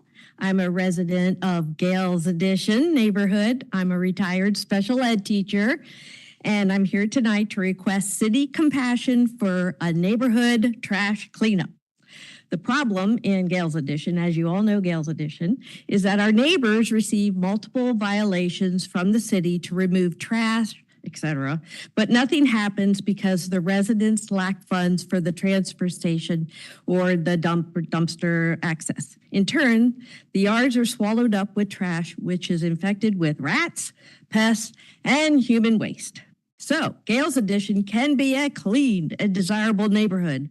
Last month, one of our neighbors and my husband and I helped an elderly woman in Gales Addition. She went into the hospital and she had a lot of different violations for her yard. And so when I went to the city and they said she can't afford it. So I said, well, what can we do as neighbors? And they said, you just have to talk to her. So we did. And she said that would be great because she was going into the hospital.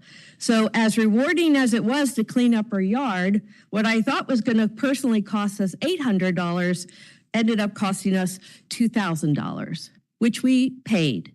But I realized then that as much as we want to show compassion for every neighbor who needs assistance in Gales Addition, we learned it's very expensive. And I have gone everywhere to ask for help with, these poor people can't pick up the trash and bring it anywhere because you have to pay for it. There is nowhere to help us, to help them to get rid of it. So my proposal is for a community partnership to be like a pilot project.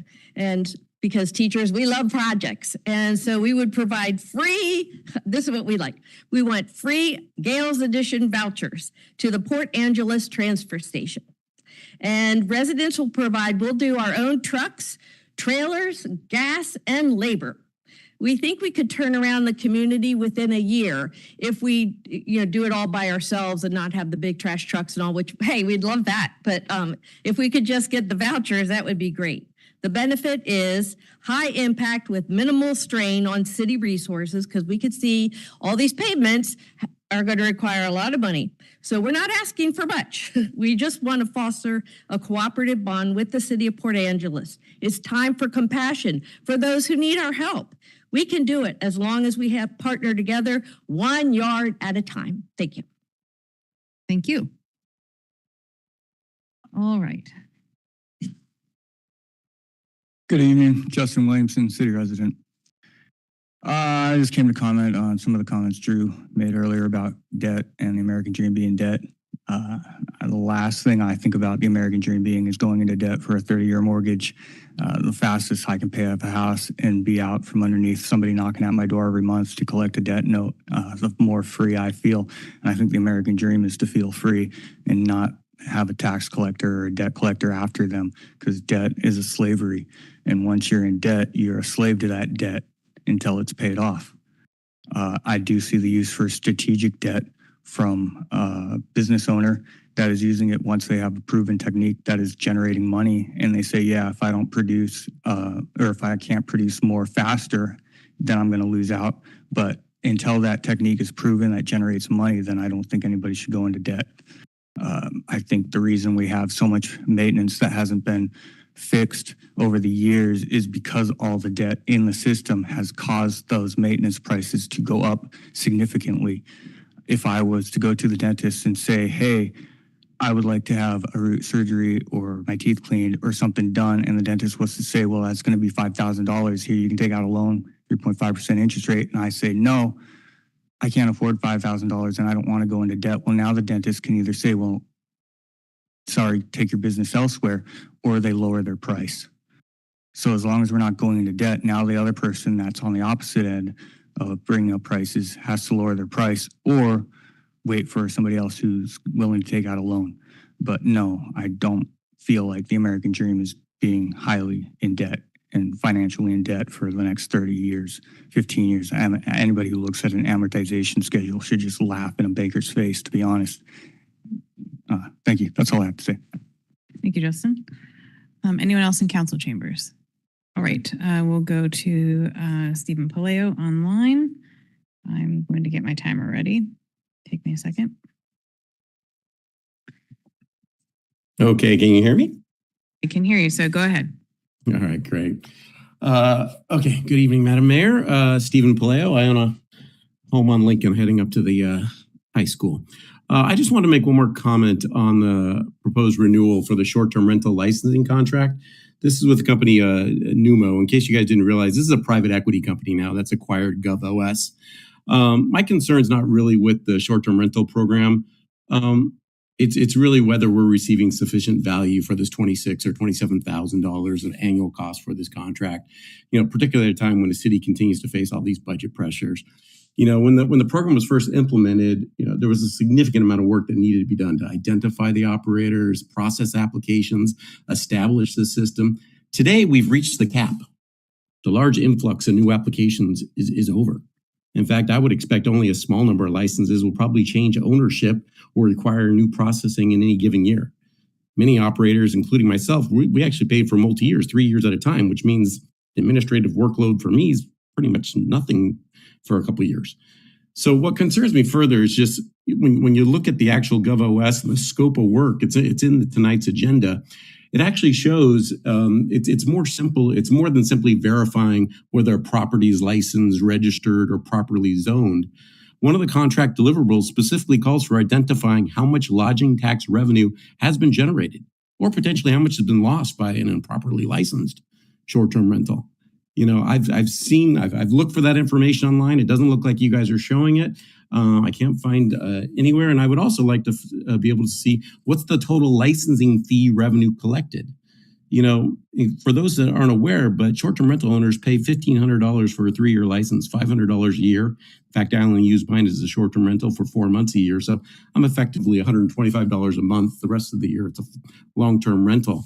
But I'd like to know the total revenue that the city's collecting at a 200 cap, 500 per person per year. That's $100,000 a year the city's collecting on short-term rental licensing. If we are paying this much, I'd like to see a little bit more thorough analysis and reports, given the scope of the contract talks about identifying the total lodging tax collected. Let's go ahead and see the data specific to short-term rentals. And again, given our tight budget contact environment, this definitely seems like an opportunity to evaluate whether we need to really be utilizing these costs. And if not, let's at least see the whole scope of the contract and the data that they're supposed to be delivering. Last point, I just want to say with 20 seconds more, you know, relative to replacing the landscaping on Ray Street, you know, let's be clear. This does not put heads in beds. No other city does this.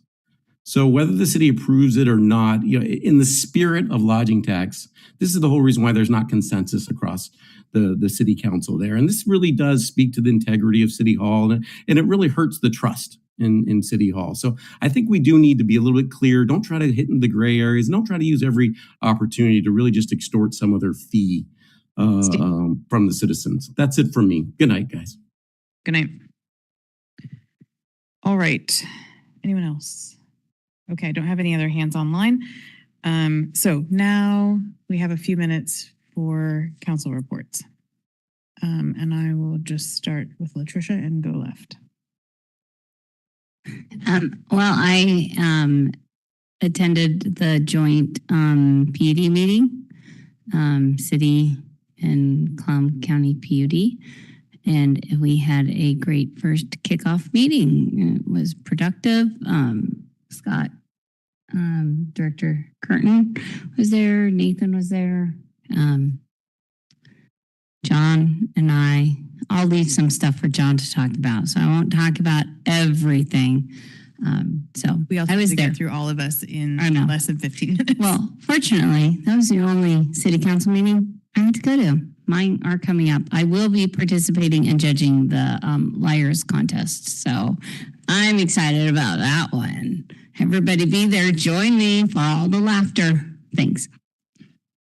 Thank you, Latricia. Drew? I can go relatively quick. Last week, all I had was an NODC meeting on Thursday. This week coming up, I do have a Olympic Peninsula Tourism Commission on Thursday. Before our next council meeting, I have Elevate PA That is actually hosted by Anime Cat, and we'll be talking about the stairway down by the fountain and what that's looking like. And then the monthly chamber lunch is on the 10th. So if not tomorrow, Wednesday, the following Wednesday. And that's what I've got coming up. Thank you, Drew. Mark?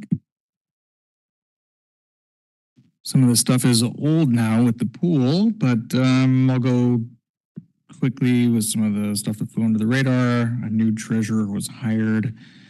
Well, it's too late now. I stole your thunder. The pool is exploring using Interglass when they repair the plaster. It's kind of a cool, newish technology. I mean, it's been around for a few decades, but something that's a lot less common than the plaster you'll find. If that ends up being a route that the pool goes to resurface it, it'll be about a 3-week period, but it has a lifespan of 25 years instead of the usual 5 to 7. Running over, going to chamber, ride the hurricane as of 5/21, had over 800 participants signed up with the goal being 950. Canadian participation is very low, with 7. And Chambers joining the non-perennial year-round, non-perennial year-round stream. So basically a stream that doesn't have fish, riparian buffer rule amicus brief. There was a Nesterly update that's making some headway. 3 matches were made. Bellingham started before us, and they have no matches. I think we talked about there's going to be a pet parade for July 4th. That was pretty cool. I didn't know anything about that happening prior to that being announced. And then just a couple of things with the homelessness task force. The safe parking pilot program, we received an update today about that by Joe Kress. They estimate that the annual cost is going to be lower than what the grant allowed. They had originally had a higher barrier for entry. They lowered it. They ended up getting applicants and no issues with those applicants whatsoever. 8 people have applied for, 5 have been approved, 4 have participated, and there's 3 currently on site. Some of the barriers that were removed were things like you had to have a license, you had to have insurance, et cetera, so on. So after they lowered these barriers and made it so that as long as you're working on remedying those items, you could apply to be a participant. They have had some participants get their license reinstated, just as the program intended. And general community feedback from SQUIM has been positive from the nonprofits and from and encouraging comments from the public. Thanks. Thank you, Navara. I think, as other people have mentioned, it's been a long time since our last council reports. My colleagues and I have been at a number of meetings together, including UAC, where I think we mostly talked about the capital facilities plan, and also Clallam Transit, where many things have happened. But what I wanted to share in the spirit of Pride Month is that, our community still faces, the queer community still faces discrimination, including here in Port Angeles.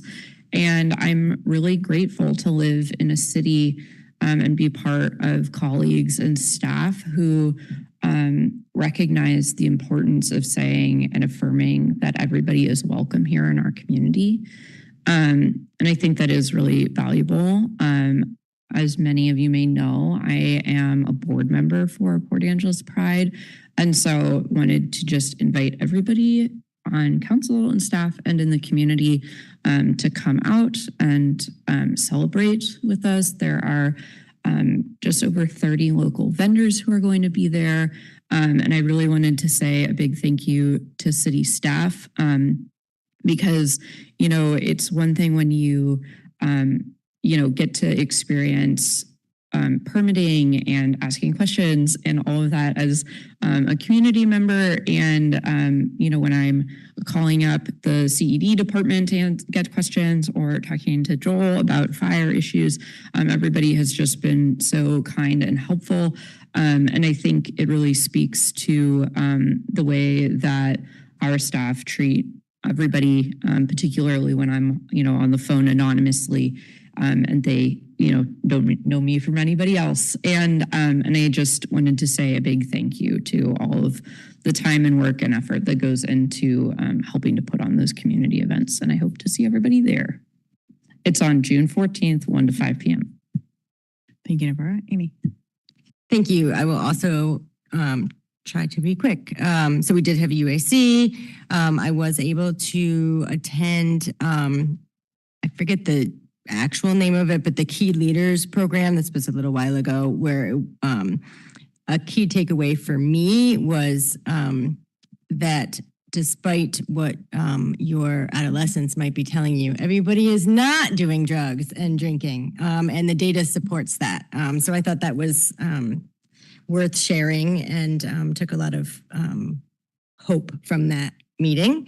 I was also able to attend an Elevate PA meeting, which was primarily talking about safety and how businesses can take some responsibility in being part of that solution. So that was an interesting conversation. And it does sound like they are still looking for some traction and some support in doing what they were calling a community safety survey. And so they were doing some more research on that. And I figured we'll probably bring some more information to the city if we can partner. We had an ad hoc meeting to talk about Public Safety Advisory Board, where we are friendly reminder to those folks, we have a doodle poll in our email to complete so that we can start scheduling those interviews. I did watch the Planning Commission meeting recently also because they are starting to talk about the critical areas ordinances. And so I just want to say that out loud in case the public is interested in that, because we have been sort of bringing that up here as well. I had a lot of really good meetings with constituents, doing some walk and talks. So I've got time next week if anyone else would like to meet up with me.